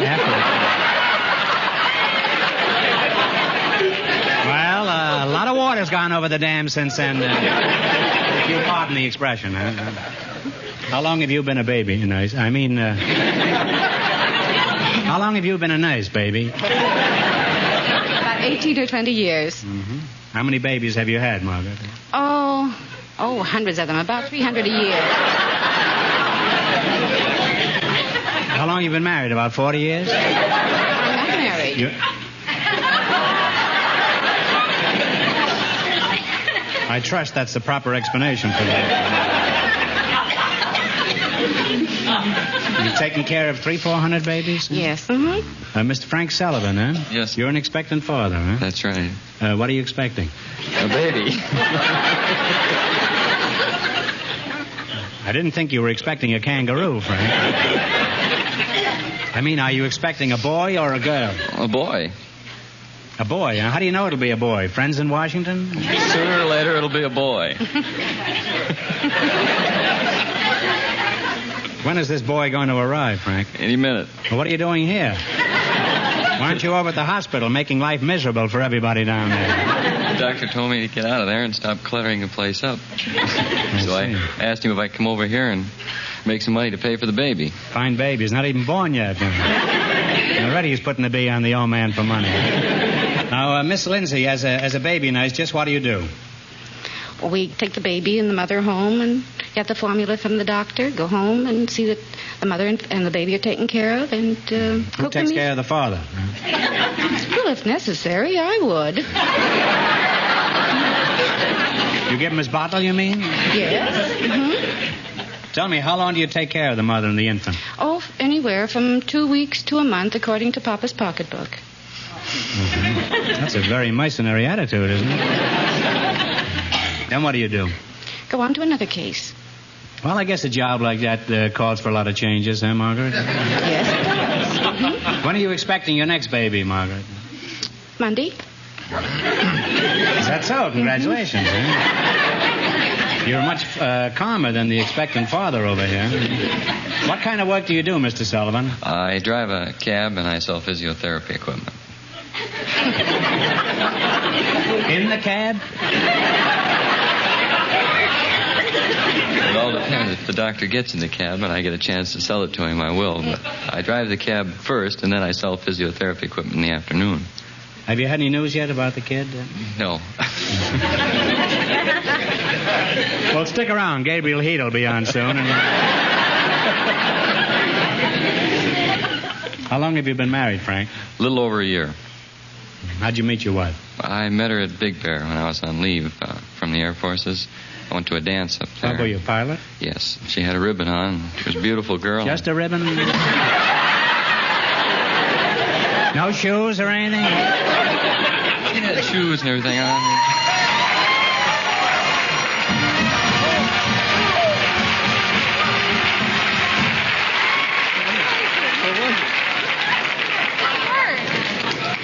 What a jerk I am.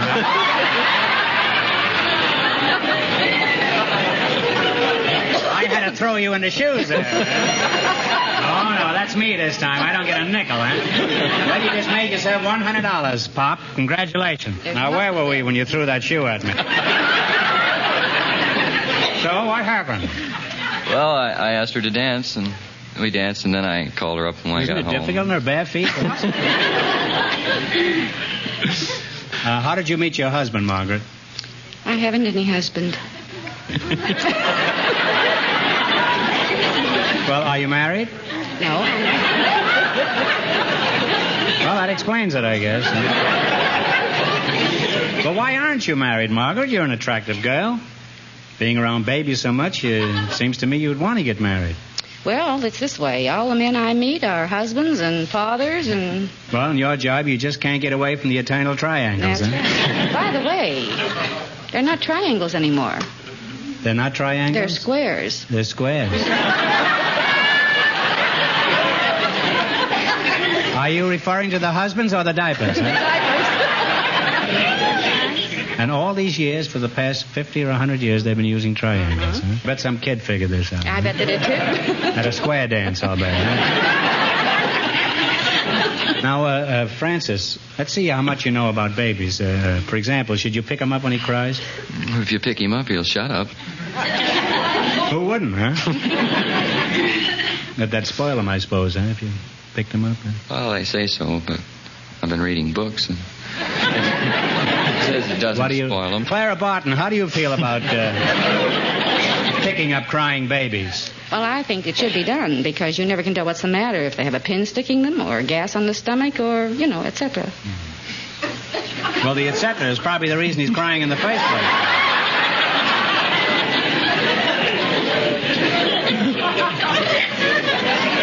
I had gas on the stomach last week. I was at a filling station and the pump fell on me.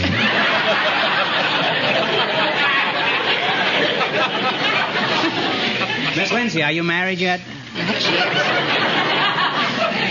Well, time's a wasting, you know. You're liable to wind up an old maid. Bring her in and we'll wind her up together. Huh?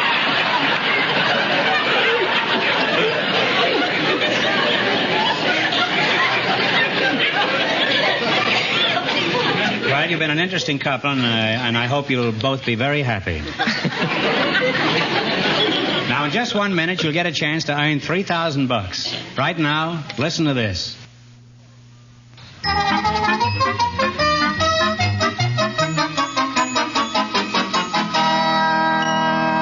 right, now you're going to play You Bet Your Life for $3,000. Fenneman, bring our expectant father and the baby nurse up to date on the rules. Each of our three couples has $20. They bet as much of that 20 as they want on each of 4 questions. The couple that earns the most money gets a chance at the $3,000 question at the end of the program. Our other 2 couples are in a waiting room off stage, so they don't know what's happening out here. What question category did you select? Songs about New York. Is that right? Mm-hmm. How much are you going to bet of the $20? $10. Jerry Fielding will supply the music. You identify the song. Okay, Jerry.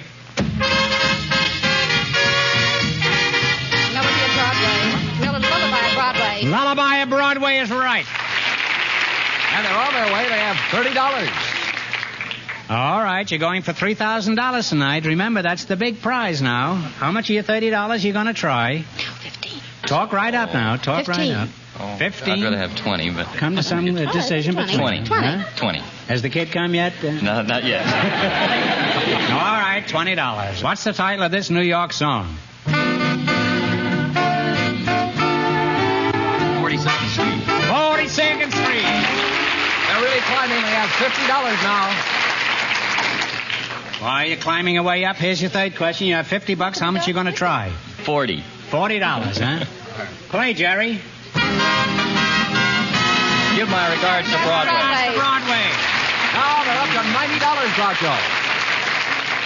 All right, you've crept up to $90. Now, how much are you going to try this time? We've decided 80. Are you married yet, Margaret? No. All right. You're going to bet $80. What's the name of this New York song? The Bowery. The Bowery is correct. And they wound up with $170 plus $100 for the secret word.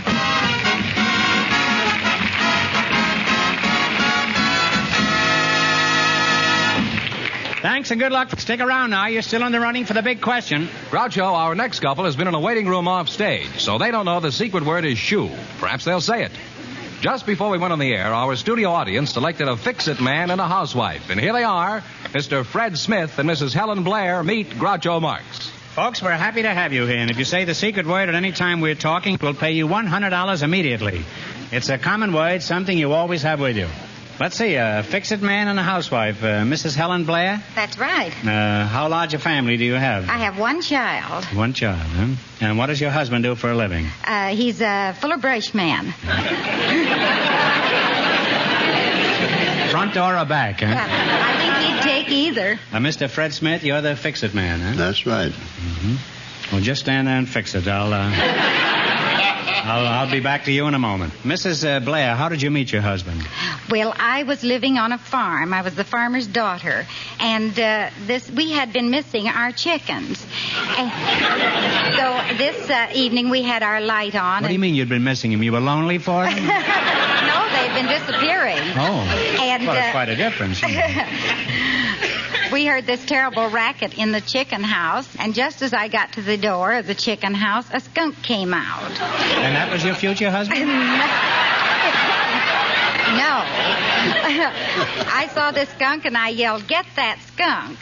And this young boy was coming over to see my brother, and he grabbed for the skunk, and I grabbed for it, and we both fell on it.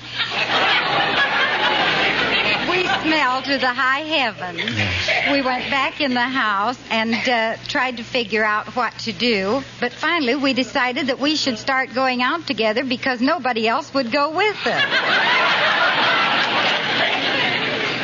Well, that is certainly an unusual romance, Mrs. Are you the fix-it man, Mr. Smith? I am.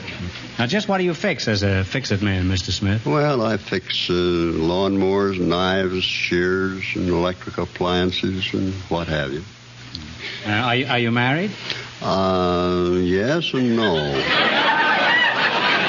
That's the way to be.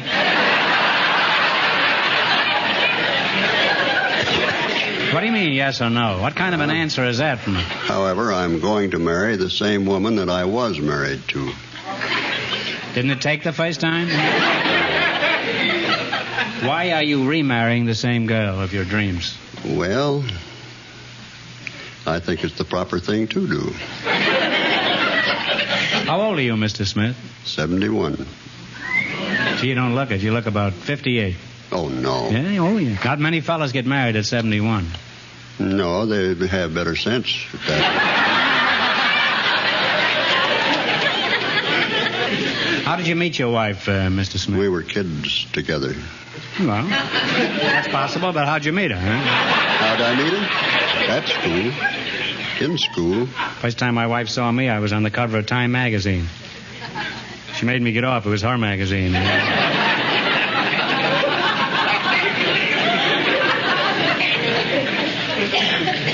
How'd you get to be a fix-it man? Did you start out as a fix-it boy? No, I used to monkey around when I was a kid.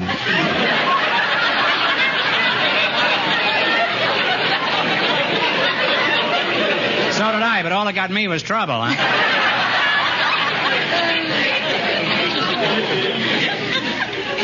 Now, fix-it man, in your job, I presume you run into all sorts of emergencies. What was your biggest mistake? When I moved to Missouri to live.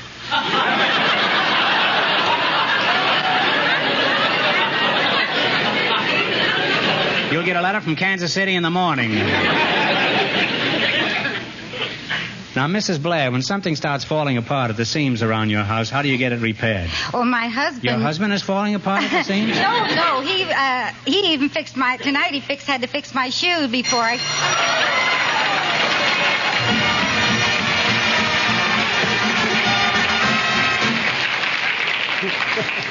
I talk too much. You said shoe, and since that's the secret word tonight, you are now $100 richer. Oh. And here you are. Congratulations.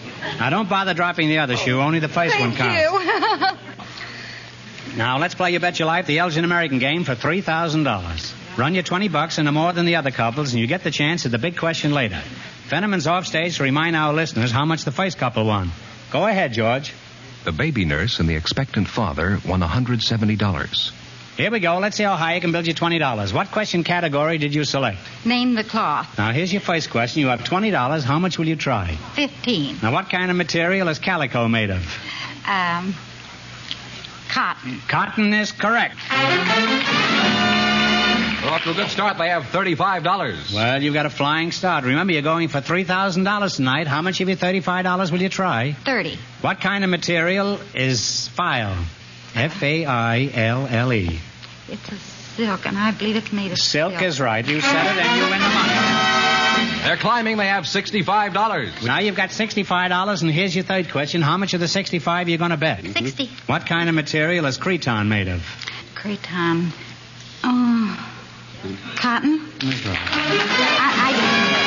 They now have $125. All right, here's your last chance to beat the other couples. You have $125. How much are you going to bet? 50. What kind of material is Cheviot made of? Flax. Is that right? I'm sorry, the answer is wool. They wound up with $75 plus $100 for the secret word.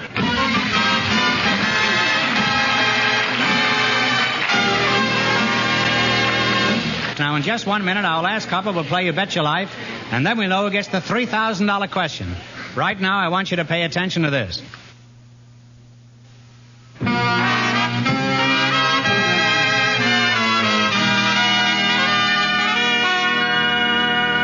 Now then, we'll soon know who's going to earn the most money and get the chance at the $3,000 question. George, who's leading so far? Well, the expectant father and the baby nurse are leading with $170. And here's our final couple about to come from their waiting room off stage. They don't know the secret word is shoe. We invited some switchboard operators and some hotel detectives to the show tonight.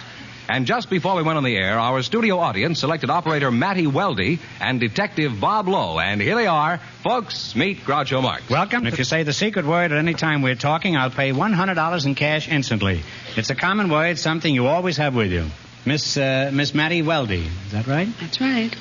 You're a switchboard operator? Yes, I am. Where are you from, Matty? I'm from Iceland. Iceland? That's right.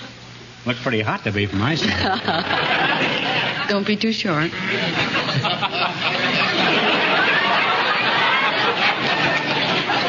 One can never be too sure, Miss Weldy. Nobody ever seems to be born in Los Angeles.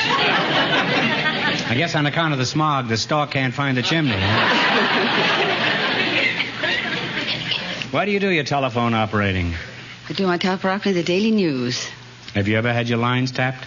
Not to my knowledge. Well, keep an eye on Detective Lowe over here. I notice he's looking over your lines right now. Detective Bob Lowe, huh? Mm-hmm. Where are you from? Cleveland, Ohio. Mm-hmm. Didn't they used to have a ball club there? Tell me, Dick Tracy, at which hostelry do you do your snoozing? I mean snooping. Huh? I don't do any snoozing and I don't do any snooping. I beg your pardon. At which hotel are you an eye, ear, and nose specialist? Why, it's the Country Club Hotel. Do you work day or night, sir? I work the night shift. I used to wear a night shift. Now I wear pajamas. You must have had some embarrassing experiences in your job, haven't you, Mr. Lowe? Yes, Such as looking someone straight in the eye through a keyhole? Oh, I don't look through keyholes. Well, it's my mistake. I thought you looked a little peaked, that's all. Besides, I should have known a man as tall as you was strictly a transom man.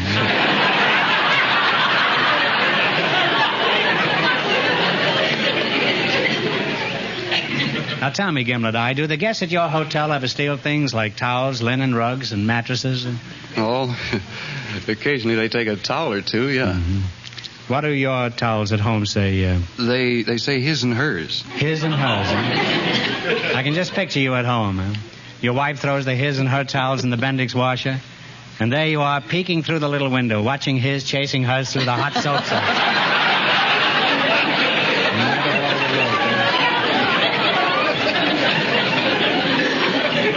Tell me, Potted Palm, how do you spot a crook in your hotel? Do you use a paintbrush? How do you spot them? Well, when they come in the hotel, we look at them, and if they're nervous and sort of shifty-eyed and jittery.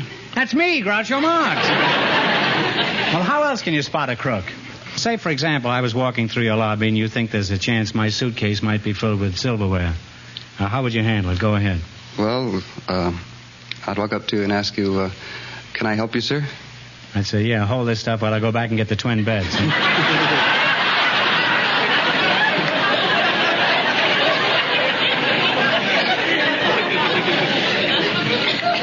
Well, are you going to arrest me or not? No, I don't think we will, Mr. Marks. You see, we saw you coming in, and we recognized you, so we knew that you weren't a crook and that you were honest. This is the most insulting thing I've heard all day. I'm going to sue you for defamation of character. Now we're going to play You Bet Your Life. And if you can beat our other two couples, you'll get a crack at the $3,000 question. I can't tell you how much they won, but George has gone off stage to remind our listeners. The baby nurse and the expectant father are still ahead with $170. Here we go. Let's see how high I can build you $20. What question category did you select? Movie title roles. That's right. Now, here's your first question. You've got $20. How much are you going to try? About 10. I thought $10. All right. Who plays the title role in I Was a Male War Bride? Cary Grant. Cary Grant is correct. They're on their way, Groucho, with $30. All right. Remember, you're going for $3,000 tonight. How much of your $30 will you try? 20. All right. $20? Who plays the title role in the picture Mr. Soft Touch?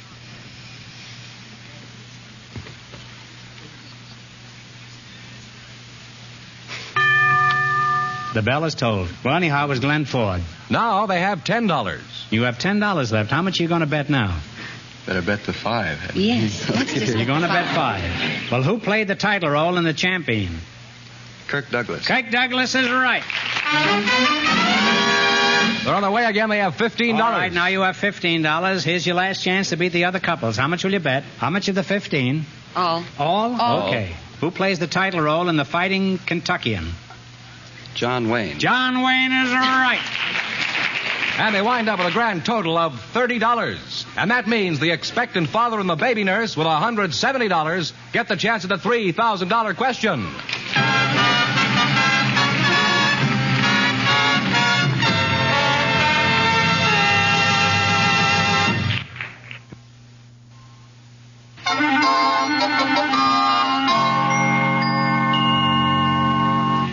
And here's the winning couple, Groucho, the expectant father and the baby nurse.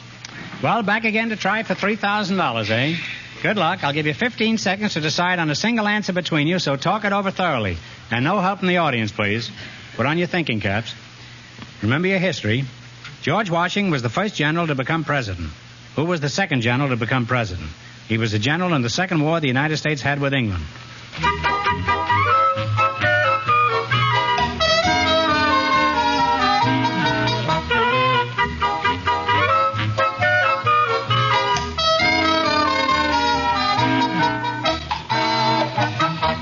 What is the answer you two have decided upon? Jackson. Andrew Jackson is right.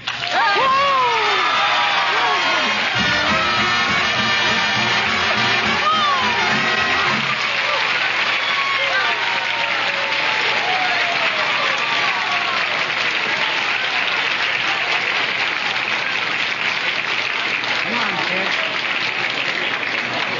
That's right. You win $3,000 in cash. Now, what are you going to do with all that money? What are you going to do with yours, Francis? I have to have time to believe it first. Well, let's say it's true. What are you going to do with that money? Well, I'd like to put some in the bank for Junior. Well, you can afford to have triplets now, you know. And Margaret, what are you going to do with yours? I don't know. I think I'll try to buy a home for my mother and myself. You won $270 plus $3,000. You really cleaned up tonight. Congratulations to both of you.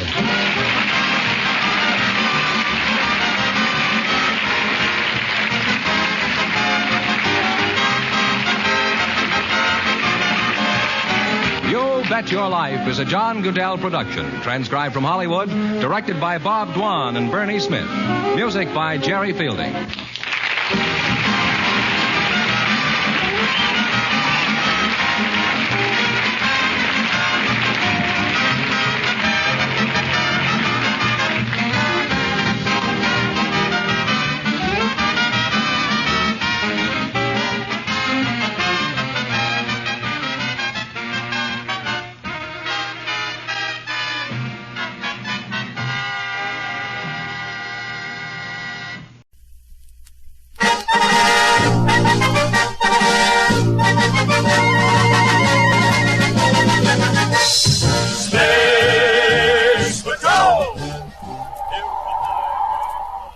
Space Patrol! High adventure in the wild, vast reaches of space. Missions of daring in the name of interplanetary justice. Travel into the future with Buzz Corey, Commander-in-Chief of the Space Patrol.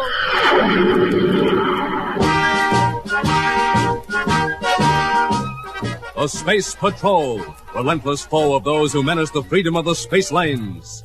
But the Space Patrol was not always a powerful instrument of justice. Once its ships clung close to the planets, powerless to combat the bold marauders who terrorized the void. And then, in a universe filled with fear and chaos, there appeared a leader.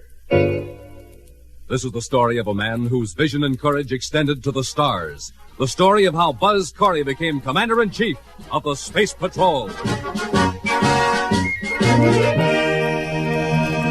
Our story begins when Buzz Corey was still a captain, piloting a Space Patrol cruiser on a routine mission just off the man-made planet Terra. With him is Cadet Happy, accompanying the captain as student observer. During the patrol, Hap is permitted to take a routine spaceophone message from headquarters. Suddenly, he turns to Captain Corey. Captain, it's the Secretary General. Thanks, Happy. Captain Corey aboard Terra 1. Go ahead, Mr. Secretary. Captain Corey, you will meet the Interplanet Express at the limit of the Terra Patrol perimeter and escort it to Terra Spaceport. Yes, sir. The Express is now inward bound from Mars on Space Meridian 109.7. It's carrying the plans for the new top-secret space drive. I see. Then I'm to relieve the Mars escort ship at the perimeter, sir? No, Captain. The Mars escort dropped out at the Mars perimeter. And that means the Express will be without escort between perimeters. I know your view on that situation, Corey. But until we get more ships and men, we'll have to be watchdogs on a short chain. That's all, Captain. Very well, Mr. Secretary. I'll proceed as directed. Corey out. As the Interplanet Express enters the vast, unpatrolled region between perimeters, another ship approaches. At the controls is the tyrant ruler of the planet Neptune, Prince Baccarati. At his side, Dr. Malengro, evil scientific genius, now aiding Baccarati in his subversive acts against the United Planets. That's the Express, all right, Malengro. Get that null ray working before a Space Patrol ship shows up. Null ray is ready, Your Highness. Are you sure it will put their ship out of control? Oh, completely. We'll neutralize their power, their weapons, and their spaceophone. What about our weapons after we're aboard the Express? Our ray guns are shielded. The null ray won't affect them. Then turn on the ray. It works. Their rockets cut out. Now let's board them and get the space drive planned.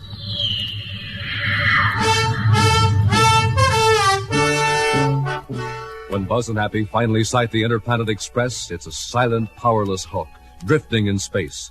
Joining the patrol ship airlock to the Express with a magnetic holding field, Buzz and Happy enter the ship to find the entire crew unconscious. After reviving the crew, Buzz questions the still dazed pilot. And the power failed just as the other ship appeared. Yes, Captain. None of our weapons worked either. 2 men boarded us and knocked us out with ray guns. I guess they got the microfilm, the space drive plans. They got them, Lieutenant. I think the controls will work now, sir. The instruments checked. Thanks, Happy. Now, Lieutenant, can you describe that ship? It was black with a red circle on the hull. In the circle was a black falcon. Those plans are on their way to Neptune. The black falcon is the emblem of Prince Baccarati. Come on, Hap, back to our ship. I'll catch Baccarati if I have to chase him all the way to Arcturus.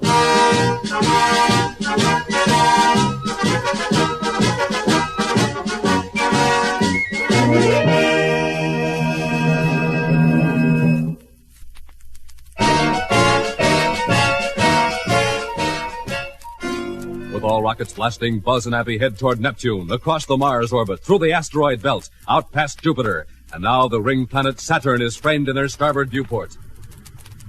Captain, there's a ship in the viewscope, and there's a black falcon on the hull. It's Baccarati. Let's get him. Using every ounce of power, Buzz Corey brings his cruiser closer to Baccarati's ship. 3 times he challenges the fugitive to halt, but the prince ignores him. This is your last warning, Baccarati. Cut your rockets. We're coming aboard. You're off limits, Corey. Go back home before you get hurt. You asked for it. Abby, stand by to fire space torpedoes. Standing by, sir. Fire 1.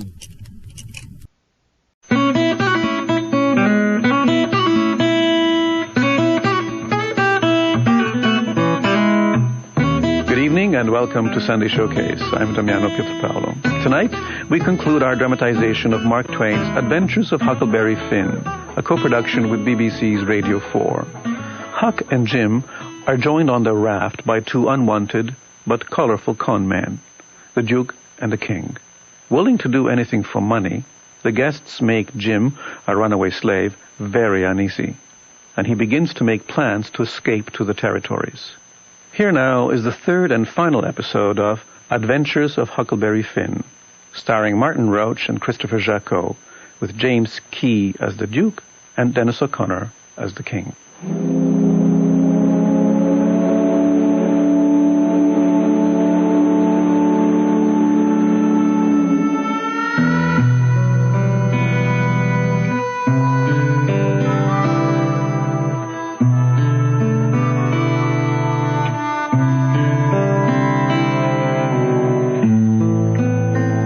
Huckleberry Finn, son of the town drunkard, has run away from his persecuting father and from a persecuting good widow who wishes to make a nice, truth-telling, respectable boy of him. Huck and a runaway slave named Jim have found a fragment of a lumber raft and are floating down the Mississippi by night and hiding in the willows by day.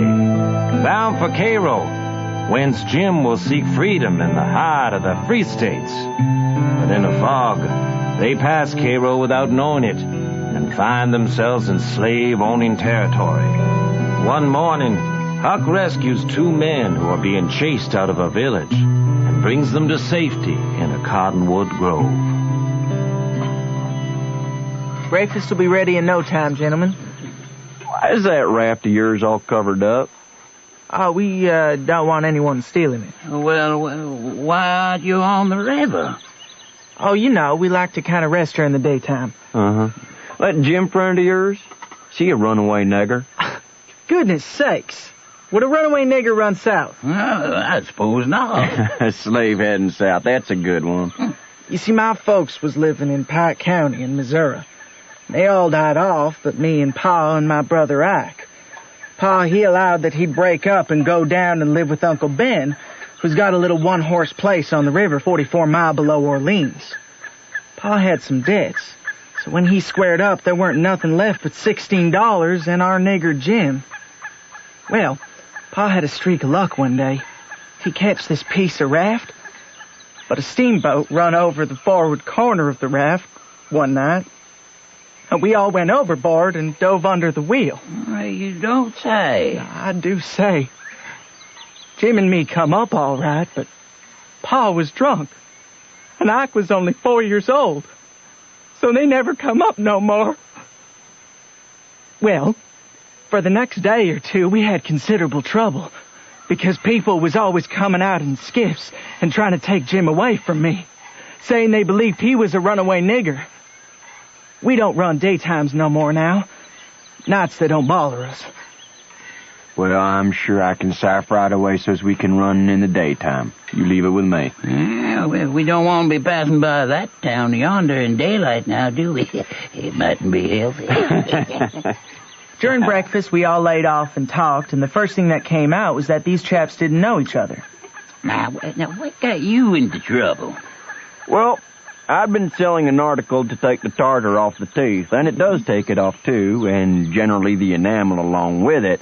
But I stayed about one night longer than I ought to, and was just in the act of sliding out when I ran across you on the trail. That's the whole yarn. What's yours? Well, I'd been running a little temperance revival there and taking as much as $5 or $6 a night. Business is growing all the time. When somehow or another a little report got around that I had a way of putting in my time with a private jug on the sly.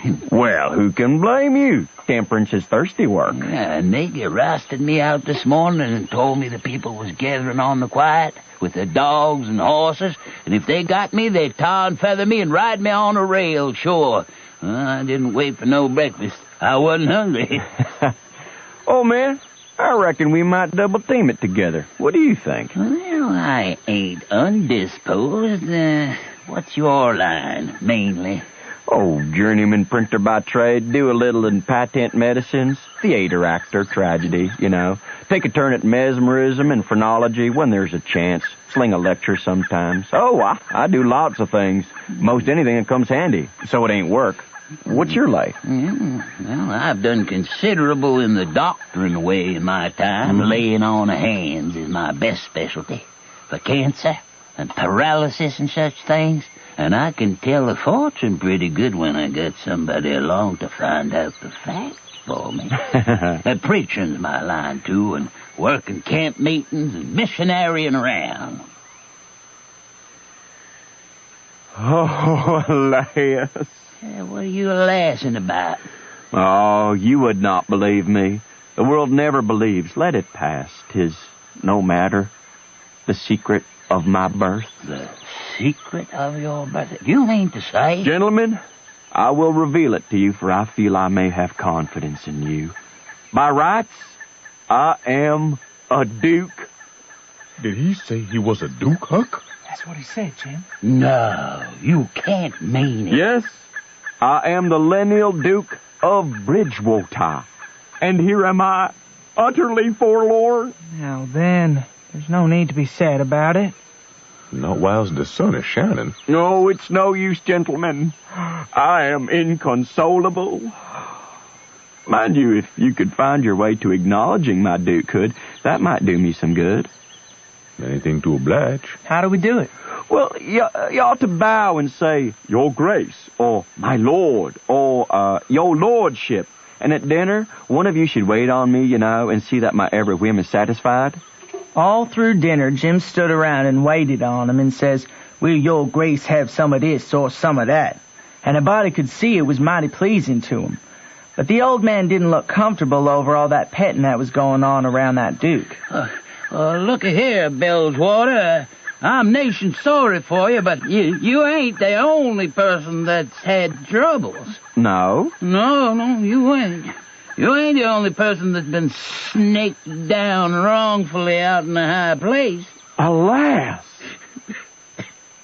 Bilgewater, can I trust you? To the bitter death. The secret of your being. Speak.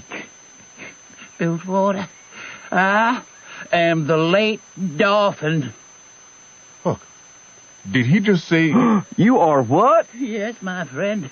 Your eyes is looking at this very moment on the poor disappeared Dolphin, Louis the 17th, son of Louis the 16th and Marie Antoinette. You? At your age? No. You mean you're the late Charlemagne.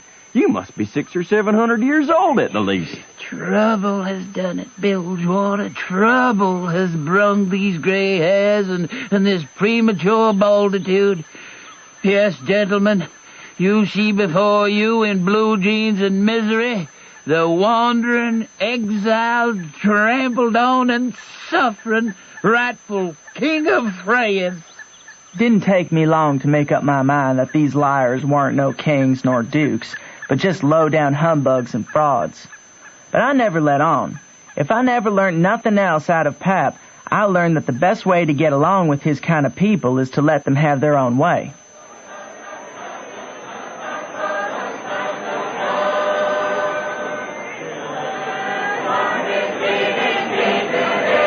There was a little one-horse town about 3 miles down the bend.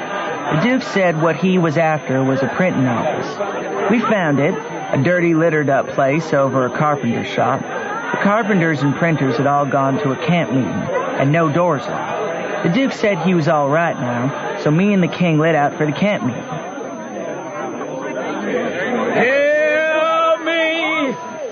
Hear me, brothers. Hear me, sisters.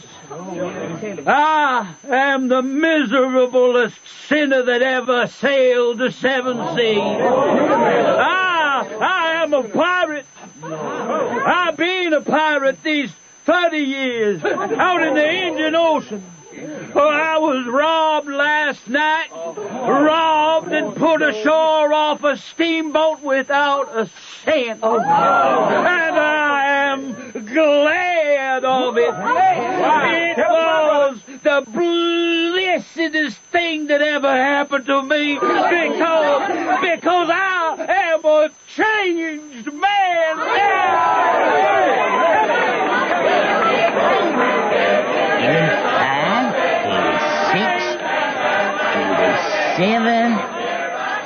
$7.75 plus a 3-gallon jug of whiskey I found in the woods. I tell you, Bilgewater, nothing better than pirates to work a camp meeting with. Well, I ain't done so badly. Take a look at this poster I printed up special. Ah. It had a picture of a runaway nigger with a bundle on a stick over his shoulder and $200 reward under it. The reading was all about Jim and just described him to a dog. And whoever would catch him and send him back, he could have the reward and expenses. Now, after tonight, we can run the raft in the daytime if we want to. Whenever we see anybody coming, we can tie Jim hand and foot with a rope and lay him in the wigwam and show this handbill and say, we captured him up the river. Bilgewater, I congratulate you. Pretty smart, ain't he, Jim? Oh, it's smart, all right. It was after sunup now, but we went right on and didn't tie up.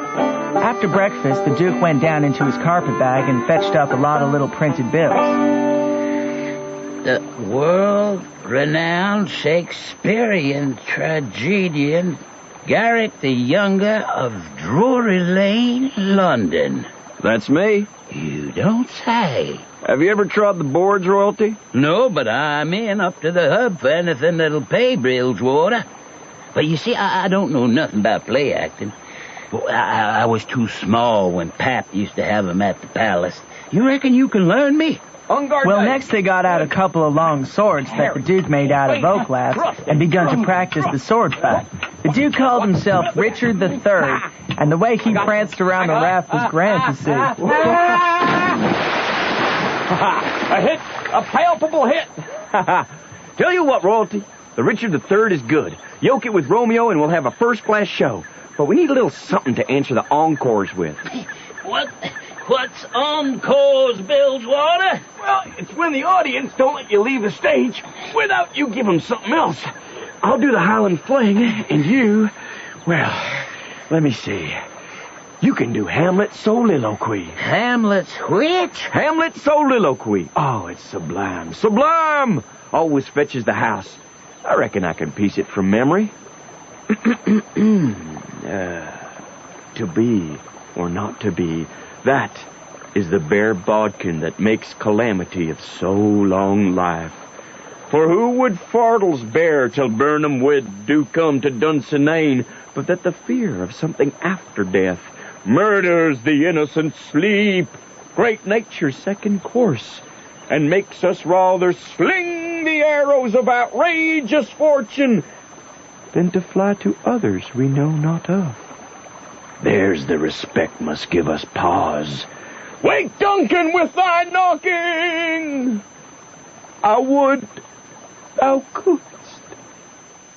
But soft, you, the fair Ophelia, ope not thy ponderous and marble jaws, but get thee to a nunnery.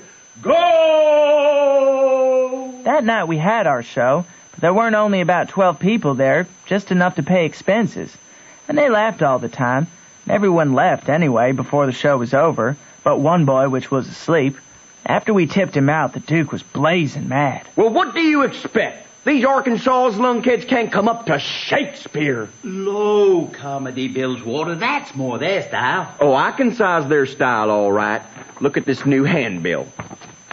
At the courthouse for 3 nights only, David Garrick the Younger and Edmund Keene the Elder in the thrilling tragedy of the Royal Nonsuch. Admission 50 cents. Now, how's that going to bring 'em in? You've doubled the price and we don't even have a show. We don't need a show. Look at the last line of the bill. Ladies and children not admitted. There. If that line don't fetch 'em, then I don't know Arkansas. The following night, the house was jammed full of men in no time. Gentlemen, it is my pleasure to present Mr. Edmund Keene, the Elder of the London and Continental Theaters, the finest thespian of his age, in the Royal Nonsuch, the finest tragedy that... Get on with the show! So, without further ado... The next minute, the king comes a-prancing out on all fours, naked, and he was painted all over. Rings streaked and striped, all sorts of colors, as splendid as a rainbow. And it was just wild. It was awful funny. And when the king got done capering and capered off, they roared and clapped and stormed till he come back and done it over again. That's it, gentlemen. Our tragedy will be performed only 2 nights more on account of pressing London engagements. What are you saying? Is it over? Is that all? That is all. Sold! We are sold! Hold on, gentlemen. We are sold. No doubt of that. But we don't want to be the laughing stock of this whole town. What we want is to go out of here quiet and talk this show up and sell the rest of the town. Then we'll all be in the same boat. Next day, you couldn't hear nothing around that town but how splendid our show was. House was jammed again that night. Third night, the house was crammed again, but they weren't newcomers this time. They were people that was at the show the other 2 nights. The Duke was at the door taking the money. Excuse me, Your Grace. Another full house, eh, my boy? Look at their pockets, Your Grace, bulging with rotten eggs and cabbages. If I know the signs of a dead cat being around, and I bet I do, there were 64 went in tonight. I'll meet you back at the raft. Walk fast now and then shin for the river like the Dickens was after you. What about the king? Oh, it's every man for himself tonight. We struck the raft at the same time, and in less than 2 seconds we was gliding down the stream, nobody saying a word. I reckon the poor king was in for a gaudy time of it with the audience. Pretty soon he crawls out from under the wigwam. Well, how'd the old thing pan out this time, Duke? Your Highness! Well, now, how long you been in there? All evening long, Your Grace. I knew they'd lay for us the third night. Oh, they must be having themselves a picnic over there now. They brought plenty of provisions. Them rapscallions took in $465 in that 3 nights. By and by, they was in the wigwam asleep and snoring. Jim and me could breathe easy for a few hours. Don't it surprise you the way them kings carries on, Huck? No, it don't, Jim. Because it's in the breed. All kings is mostly rapscallions as far as I can make out. But this one do so smell like the nation, Huck. Well, they all do, Jim. We can't help the way a king smells. History don't tell no way. Well, anyways, I don't hanker for no more of 'em, Huck. These is all I can stand. I went to sleep, and Jim didn't call me when it was my turn. He often done that. When I waked up just at daybreak, he was sitting there with his head between his knees, moaning and mourning to himself. I knowed what it was about. He was thinking about his wife and children away up yonder. I do believe he cared just as much for his people as white folks does for their'n. Don't seem natural, but I reckon it's so. Poor little Elizabeth. Poor little Johnny. It's mighty hard. I expect I'm never gonna see you no more. No more. Try not to carry on so, Jim. We'll head back north just as soon as we can. I know that, Huck. A while ago, I was reminded of the time I treated my little Elizabeth so ornery. She wasn't only about 4 years old, and she took the scarlet fever and had a powerful rough spell. But she got well. And one day she was a-standing around, and I says to her, "Shut the door." She never done it, just stood there, kind of smiling up at me. Makes me mad. Don't you hear me? Shut the door. She just stood the same way, smiling up. And I fetched her a slap the side of the head that sent her a-sprawling. And I went into the other room. And when I come back, the door was a-standing open yet, and the child is standing most right in it. And the tears running down. Oh, I was mad. I was going for the child, but just then, along came the wind and slammed it to behind the child. Kablam! My lad, the child never moved. She never budged. Oh, Huck, I bust out a crying and grabbed her up in my arms. Oh, she was plumb deaf and dumb, Huck. Plumb deaf and dumb. And I'd been treating her so.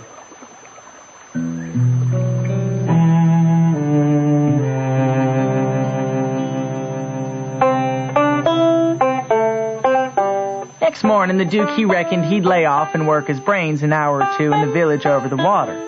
And the king, he allowed he would drop over to t'other village. I went with him in the canoe. We had bought store clothes. The king told me to put on mine. And when he put on his, he looked that grand and good and pious that you'd say he had walked right out of the ark. And maybe was old Leviticus himself. Seeing how I'm dressed, I reckon we better arrive down from St. Louis or Cincinnati or some other big place. Go for the steamboat, Huckleberry. We'll come down to the village on her. Pretty soon we come to a nice, innocent-looking young country Jake sitting on a log, swabbing the sweat off his face. He had a couple of big carpet bags with him. Where are you bound for, young man? For the steamboat. I'm going to New Orleans. You wouldn't be Mr. Wilkes, would you? If you are, you've come mighty near getting here in time. No, my name is Blodgett, Alexander Blodgett. Reverend Blodgett, just one of the Lord's poor servants. But still, I'm sorry for Mr. Wilkes for not arriving in time, if he's missed anything by it, which I hope he hasn't. Well, he won't miss any property by it, because he'll get that all right. Mm-hmm. But he's missed seeing his brother Peter die. Oh. Poor Peter. Never talked about nothing all these 3 weeks. Hadn't seen his brother Harvey since they was boys together. And hadn't ever seen his brother William at all. That's the deaf and dumb one. William ain't more than 35. Oh, did anybody send him word? Oh, yes. About a month or two ago. You see, Peter was pretty old, and his nieces from his brother George and his wife both died last year. His nieces was too young to be much company for him, except Mary Jane, the red-headed one. He most desperately wanted to see Harvey. And William, too. Oh, now, why do you reckon Harvey don't come? Oh, he lives in England. Oh. Sheffield. Preaches there. Hasn't ever been in this country. You're going to Orleans, you say? That ain't only a part of it. I'm going in a ship next Wednesday for Rio de Janeiro, where my uncle lives. Well, that's a pretty long journey, but it'll be lovely. I wished I was a-going. Is Mary Jane the oldest? How old is the other? Mary Jane's 19, Susan's 15, and Joanna's about 14. That's the one that gives herself to good works and has a hare lip. Oh, poor things, to be left alone in the cold world so. Well, they could be worse off. Old Peter had friends. There's Hobson, the Baptist preacher, and Deacon Lot Hovey, and Ben Rucker, and Abner Shackelford, and Levi Bell, the lawyer, and Dr. Robinson, and their wives, and the widow Bartley. Well, the old man went on asking questions till he just fairly emptied that young fella. Was Peter Wilkes well off? Oh, yes, pretty well off. He had houses and land, and it's reckoned he left 3,000 or 4,000 in cash hid up summers. The king made me paddle the young fellow up to the steamboat landing. The boat was about done loading, and soon she got off with the young informer on her. Now hustle back right off, Huckleberry. Fetch the Duke up here in the new carpet bags, and tell him to get himself up fancy regardless. I see what he was up to, but I never said nothing, of course. When I got back with the Duke, we hid the canoe, and the king told him everything the young fellow had said. Bilgewater, how are you on the deaf and dumb? Oh, leave that to me, Your Highness. I have had occasion to play deaf and dumb on the boards of the Theatre Royal.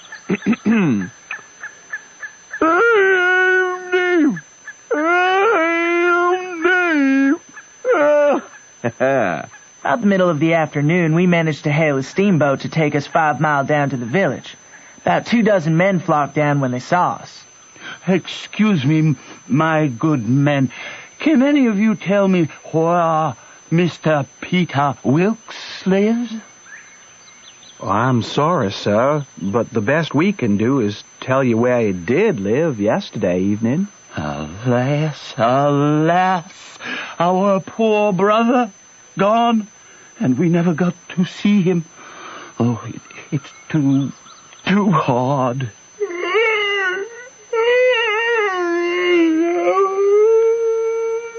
Then the king turns around, blubbering and making a lot of idiotic signs to the Duke on his hands, and blamed if the Duke didn't drop his carpet bag and bust out a-crying. Well, the news was all over town in 2 minutes. When we got to the Wilkes house, the 3 nieces was standing in the door. Mary Jane was red-headed, but that don't make no difference. She was most awful beautiful, and her face and her eyes was all lit up like glory. She was so glad her uncles was come. Oh, Uncle Harvey. You poor lambs. Here are your devoted uncles, alas and alack, come too late. Then the king looked around and saw the coffin over in the corner on 2 chairs. So then him and the Duke walked slow and solemn over there. They bent over and took one sight, and then they bust out a-crying so you could have heard them to New Orleans most. Now, I know that my dear nieces, Mary Jane, Susan, Joanna, would be glad if the main principal friends of the family would take supper with us this evening. Now, if my poor brother laying yonder could speak, I know that he would name Reverend Mr. Hobson, Deacon Lothovey, Mr. Ben Rucker, Abner Shackelford, Levi Bell, Dr. Robinson, and their wives, and last but never least, the widow Bartley. Why, that's most kind, sir. I'm Abner Shackelford at your service. Dr. Robinson and Laura Bell are away on business, but all the other friends you mentioned will be pleased to come. Uncle Harvey, here's the letter that dear Uncle Peter left for you. Oh, now, let's see. $3,000 gold to the girls. The Tanyard, along with other houses and land, worth about $7,000 to Harvey and William, along with another $3,000 in gold to Harvey and William. He'd drawn a map where he hid the gold under the floorboards in the cellar. Well, wasn't that characteristically considerate of him? You gals relax yourselves up here. My brother and I, and our devoted valet, Adolphus here, we'll see about that gold. I was their devoted valet. When they found the bag of gold, they spilt it out on the floor, and it was a lovely sight. All them yaller boys. Why, Bilgewater, it beats the royal nonsense, don't it? Indeed it do, Brother Harvey. Being brothers to a rich dead man is the line for you and me, Bilge. Oh, say, I got another idea.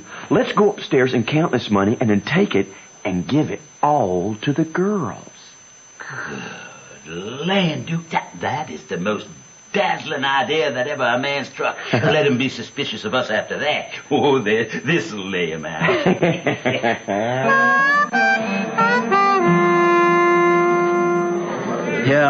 Here, Mary Jane, Susan, Joanna, take the money, take it all. It's the gift of him that lies yonder, cold but joyful. You dear good souls. They was all so busy hugging and kissing each other that they didn't notice an iron-jawed man had come in the door. There, not another word. Now, tomorrow, William and I invite everyone in town to come to the funeral. Well, Peter respected everybody, so it's fitting that his funeral orgies should be public. You expect us to believe that, do you? Why, Robinson, ain't you heard the news? This is Harvey Wilkes, Peter's brother from England. Ah, my poor brother's dear good friend and physician. Keep your hands off of me. You, an Englishman? It's the worst imitation I ever heard.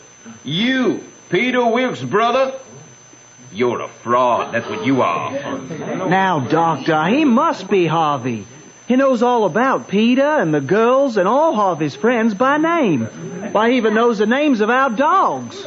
Mary Jane, I was your father's friend, and I warn you, as an honest friend, to turn your backs on that scoundrel.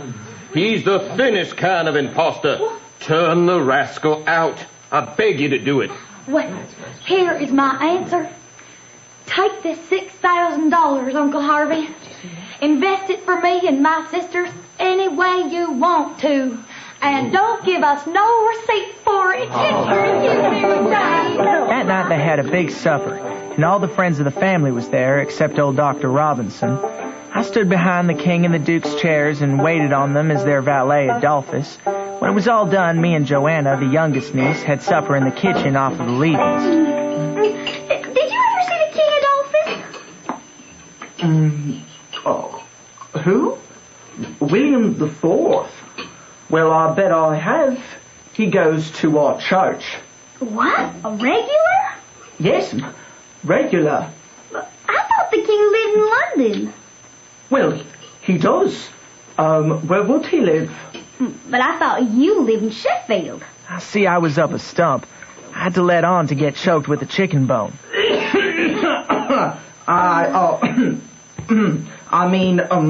The king goes to our church when he's in Sheffield in the summertime, when he comes there to take his sea baths. Why, how you talk? Sheffield ain't on the sea. Oh, well, who said it was? Why, you did. I didn't know that. Honest Injun, now, ain't you been telling me a lot of lies? Honest Injun? Lay your hand on this book and say it. I see it weren't nothing but a dictionary, so I laid my hand on it and swore. Well then, I'll believe some of it, Adolphus, but all the same, I have my suspicions. What? Do you have suspicions of, Joanna? You know, that's always your way, Mary Jane. Always sailing in to help somebody before they're even hurt. Adolphus had told some stretchers, and I said I wouldn't swallow it all. It don't make no difference what he's saying. The thing is for you to treat him kind and not be saying things to make him remember he's a long way from his own country. Says I to myself, this is the girl that I'm letting that old reptile rob her of her money? That's when my mind was made up. I resolved to rescue that $6,000 for them or bust. It was easy to find. I saw the king and the duke stuffing it into a straw mattress in the duke's room. When everyone went to bed, I slipped down the stairs with the gold. I meant to hide it outside of the house somewheres, but as I was passing by the parlor, I heard somebody on the stairs behind me. I darted into the parlor, and the only place I see to hide the bag was in the coffin. So that's what I done. They had the funeral in the morning, and in the afternoon the king and the duke had the auction in the public square. They were selling off everything. Furniture, land, slaves, and promising to take the three girls back to England.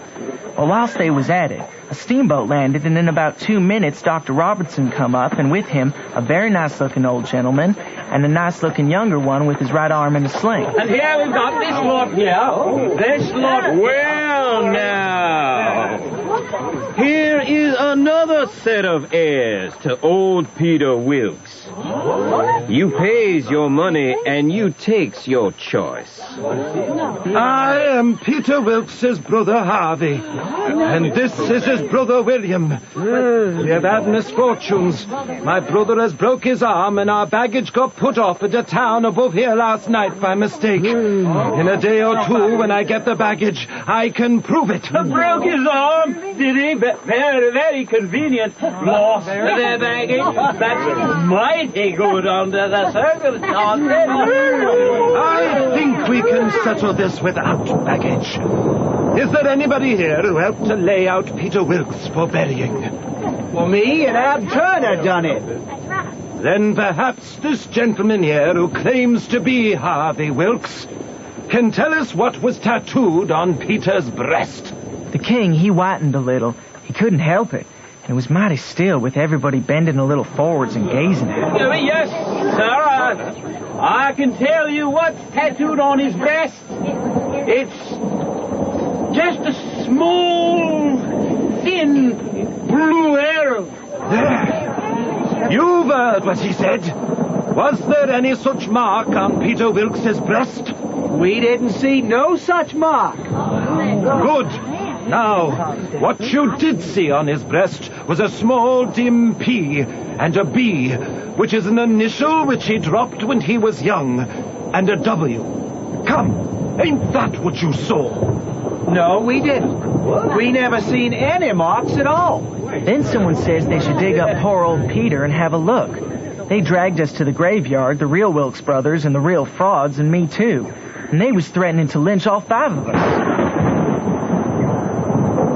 Dr. Robinson had me by the wrist, and a body might as well try to give Goliath a slip. A whole crowd of them sailed into digging by the flickering of the lightning. At last they got out the coffin and begun to unscrew the lid. All of a sudden the lightning let go a perfect sluice of white glare.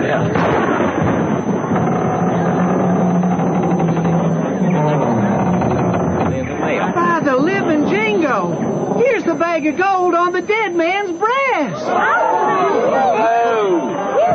Dr. Robinson let out a whoop like everyone else and dropped my wrist to bust his way in and get a look. And the way I lit out and shinned for the road in the dark, there ain't nobody can tell. When I struck the raft at last, I could see Jim by the fire in the wigwam. Out with you, Jim, and set the raft loose. Huck? Bless you, Huck, is that you? Where's royalty? Glory be to goodness, we're shut of them. Is that so? Not now. Have it for breakfast, Jim. Cut loose and let her slide. So in 2 seconds, away we went, a slide in the river. But a second later, I noticed a sound that I knowed mighty well. Sure enough, here they come. The king and the duke, just laying to their oars and making their skiff hum. It's all I could do to keep from crying.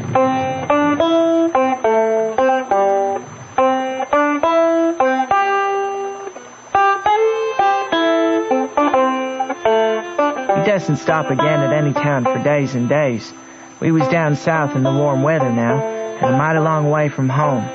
The king and the duke began to lay their heads together in the wigwam and talk low and confidential. Jim and me didn't like the look of it. I reckon they started to break into somebody's house or store, Huck. First chance we get, Jim, you and me are going to clear out and give those 2 rascals the cold shake. Early one morning, we hid the raft about 2 miles below a little shabby village named Pikesville. I'm going into town to smell out if anybody's got wind of the royal nonsuch. You stay here, Billswater. If I'm not back by midday, you and the boy can meet me in the village. The Duke, he fretted and sweated around and was in a mighty sour way. He scolded me and Jim for everything. Something was a-brewing, sure. When midday come and no king, me and the Duke went up to the village and found the king in the back room of a low little doggery. He was so tired he couldn't walk. The Duke, he begun to abuse him for an old fool, and the king sassed him back, and the minute they was fairly at it, I lit out and spun down the river road like a deer, for I see our chance. Set her loose, Jim. We're all right now.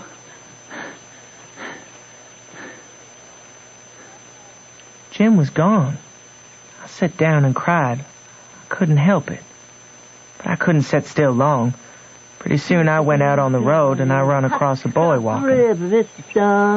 You seen a strange nigger around here? Yeah. Whereabouts? Down at Silas Phillips' plantation. He's a runway nigger, and they got him. Was you looking for him? You bet I ain't. I run across him in the woods about an hour ago, and he said if I hollered, he'd cut my livers out. Well, you needn't be afeard no more. They got him down at the old Phelps place. There's a $200 reward on him. Who nailed him? Was an old fella, a stranger. And he sold out his chance in him for $40, 'cause he's got to go upriver and can't wait. You bet I'd wait if it is 7 years. I went to the raft and sat down in the wigwam to think. After all this long journey, after all we'd done for them scoundrels, they They could have the heart to serve Jim such a trick as that and make him a slave again all his life for $40 dirty. I said to myself it would be 1,000 times better for Jim to be a slave at home where his family was, as long as he'd got to be a slave. So I sat down and wrote, Miss Watson, your runaway nigger Jim is down here 2 miles below Pikesville, and Mr. Phelps has got him, and he will give him up for the reward if you send. Huck Finn. I laid the paper down and sat there thinking how good it was all this happened so. And I went on thinking. Over our trip down the river, and I see Jim before me all the time. In the day and the nighttime, sometimes moonlight, sometimes storms. Well, you wouldn't have been here if it hadn't have been for Jim. You'd have been down there in the woods without any dinner and getting most downed too. Not me, Jim. That you would, honey. Chickens knows when it's gonna rain, and so do the birds, child. I'd see him standing my watch on top of his so I could go on sleeping, and see how glad he was when I come back out of the fog. Goodness gracious, is that you, Huck? And you ain't dead? You ain't drowned? You's back again. It's too good for true, honey. It's too good for true. Then I happened to look around and see that letter. It was a close place. I took it up. I was a-trembling because I got to decide forever betwixt two things, and I knowed it. Then I decided. All right, then. I'll go to hell. And tore it up. I would take up wickedness again, which was in my line, being brung up to it. For a starter, I would go work and steal Jim out of slavery again, because as long as I was in and in for good, I might as well go the whole hog. Phelps's was one of those little one-horse plantations. I weren't fixing up any particular plan, just getting near the house, when one hound, then another got up and went for me. In a quarter of a minute, I was a kind of a hub of a wheel, spokes made out of dogs. Be gone! You tag! You spot! Be done, sir! It's you, at last, ain't it? Yes'm. You don't look as much like your mother as I reckoned you would. But, Lord's sakes, I'm so glad to see you. Children, it's your cousin Tom. What's kept you? Boat get aground? Yes'm, she... Don't say yes'm. Say Aunt Sally. Where'd she get aground? It weren't the grounding. We blowed out a cylinder head. Good gracious. Anybody hurt? No, Mum. Killed a nigger. Well, it's lucky because sometimes people do get hurt. Your uncle's been up to the town every day to fetch you. You must have met him on the road. No, I didn't see nobody, Aunt Sally. Here comes your Uncle Silas now. You wait behind that tree. Don't let on you're here.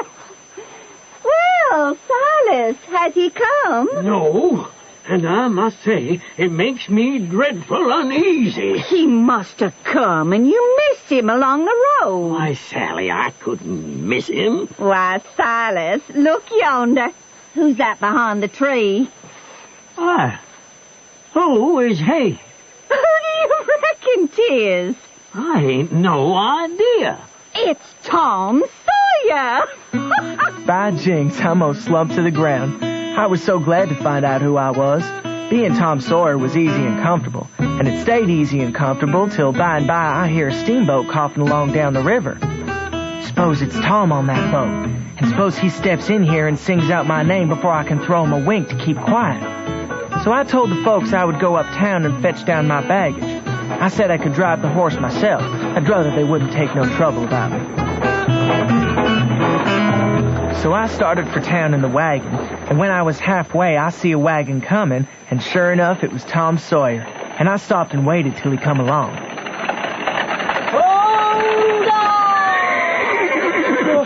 I ain't never done you no harm, Huck Finn. You know that. So what do you want to come back and haunt me for? I ain't come back, Tom. I ain't been gone.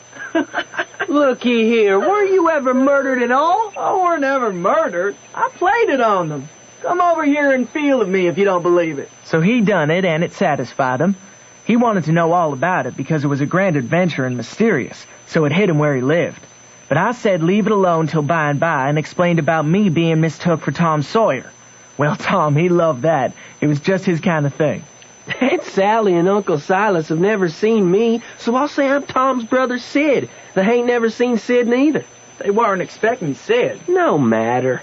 I'll say how restless I was at home after Tom left, so Aunt Polly, she let me take the next boat. We're gonna have fine times, Huck. There's one more thing, Tom. A thing that nobody don't know but me. There's a nigger here I'm trying to steal out of slavery. His name's Jim. Old Miss Watson's Jim. What? Why, Jim is... I know what you'll say. It's a dirty, low-down business, but what if it is?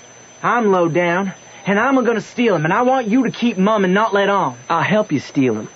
Shucks, Tom, you're joking. I ain't joking either.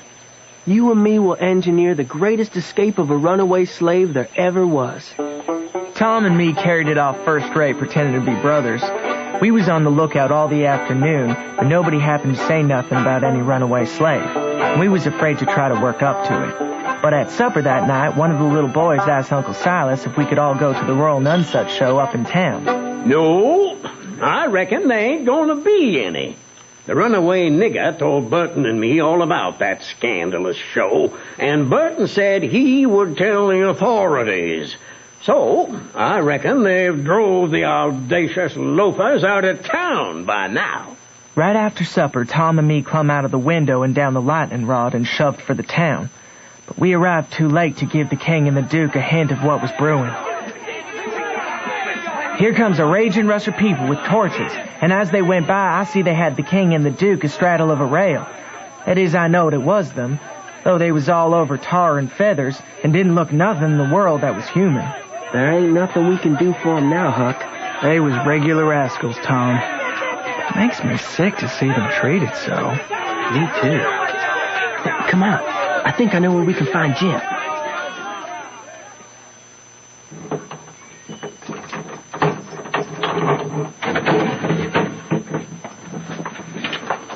Well, Huck.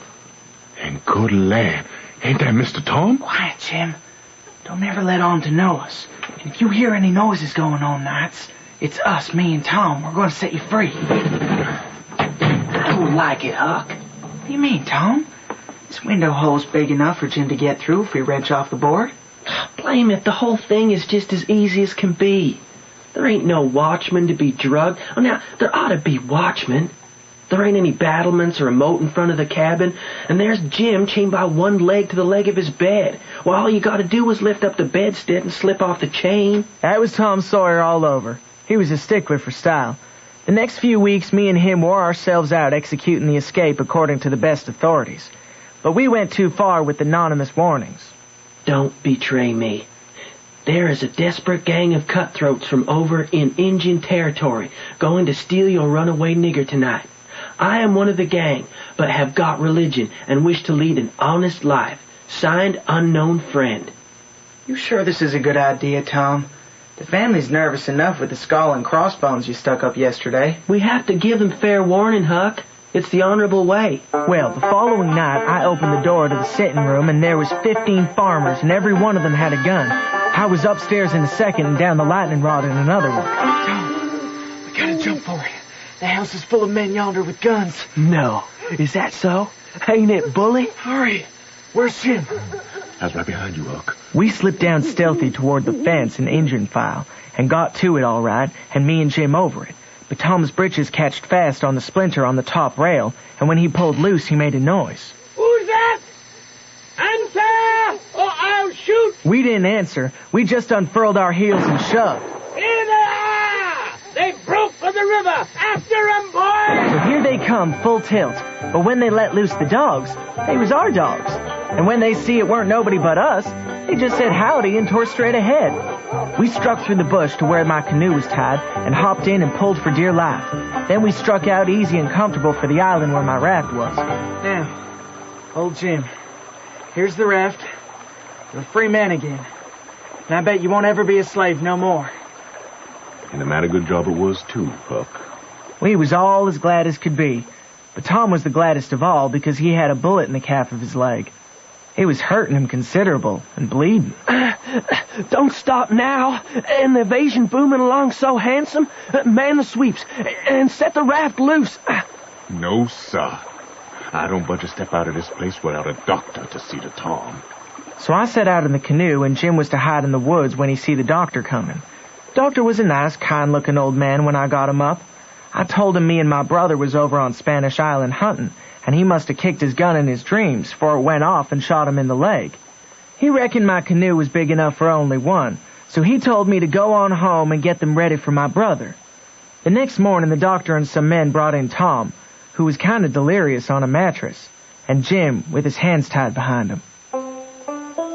Next morning, I heard Tom was sleeping better, so I slips to the sick room to see if we could put up a yarn for the family that would wash. But Aunt Sally had got there before me.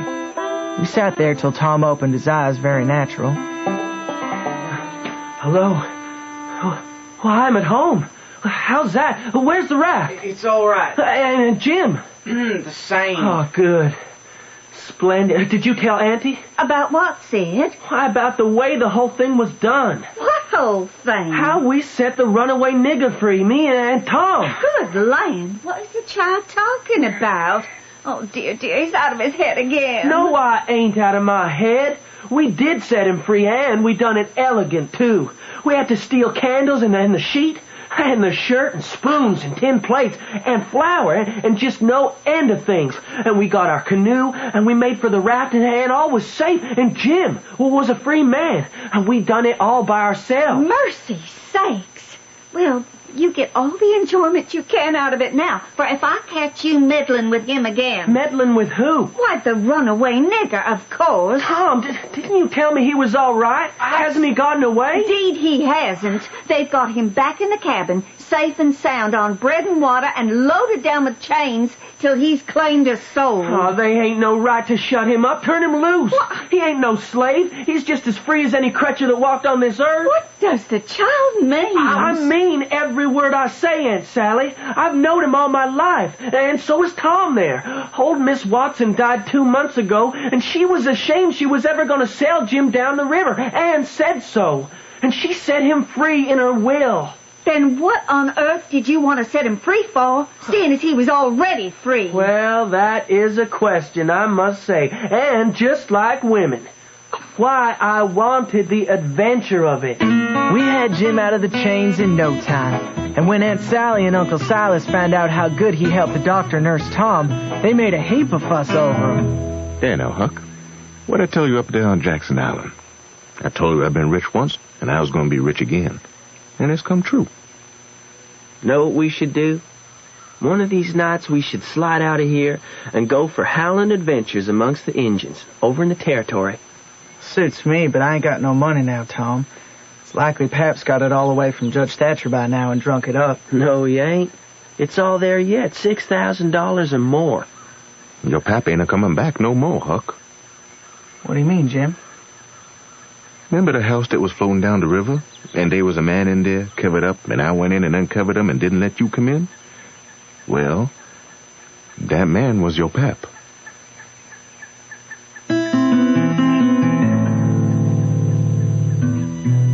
Tom's most well now, and got his bullet around his neck on a chain. And so there ain't nothing more to tell. And I'm rotten glad of it. Because if I'd have knowed what a trouble it was to tell a story long as this, I wouldn't have tackled it.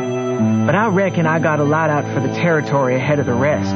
Because Aunt Sally, she's going to adopt me and civilize me, and I can't stand it. I've been there before.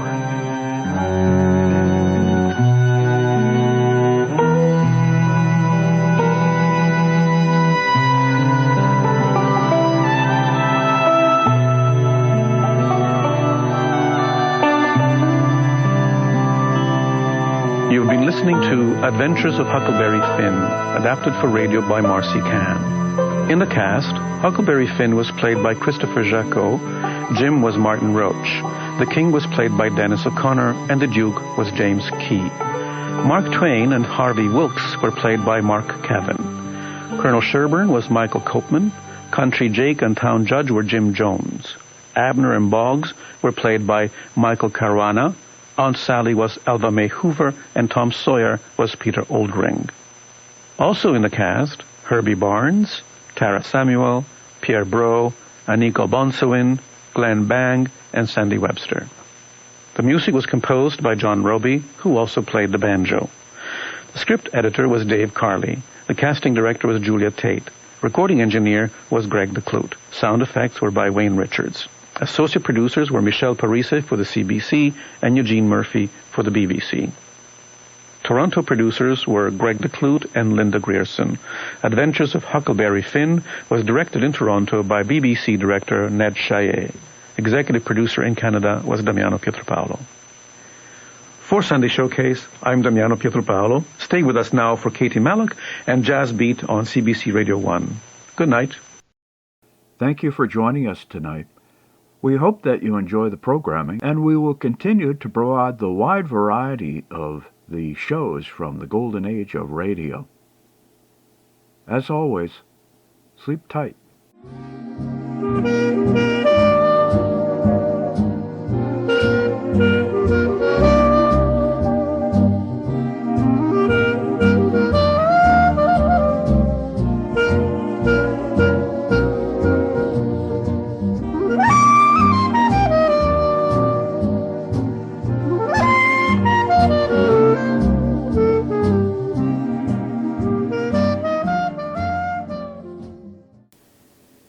This is a production of Lovato Studios, Sao Paulo, Brazil.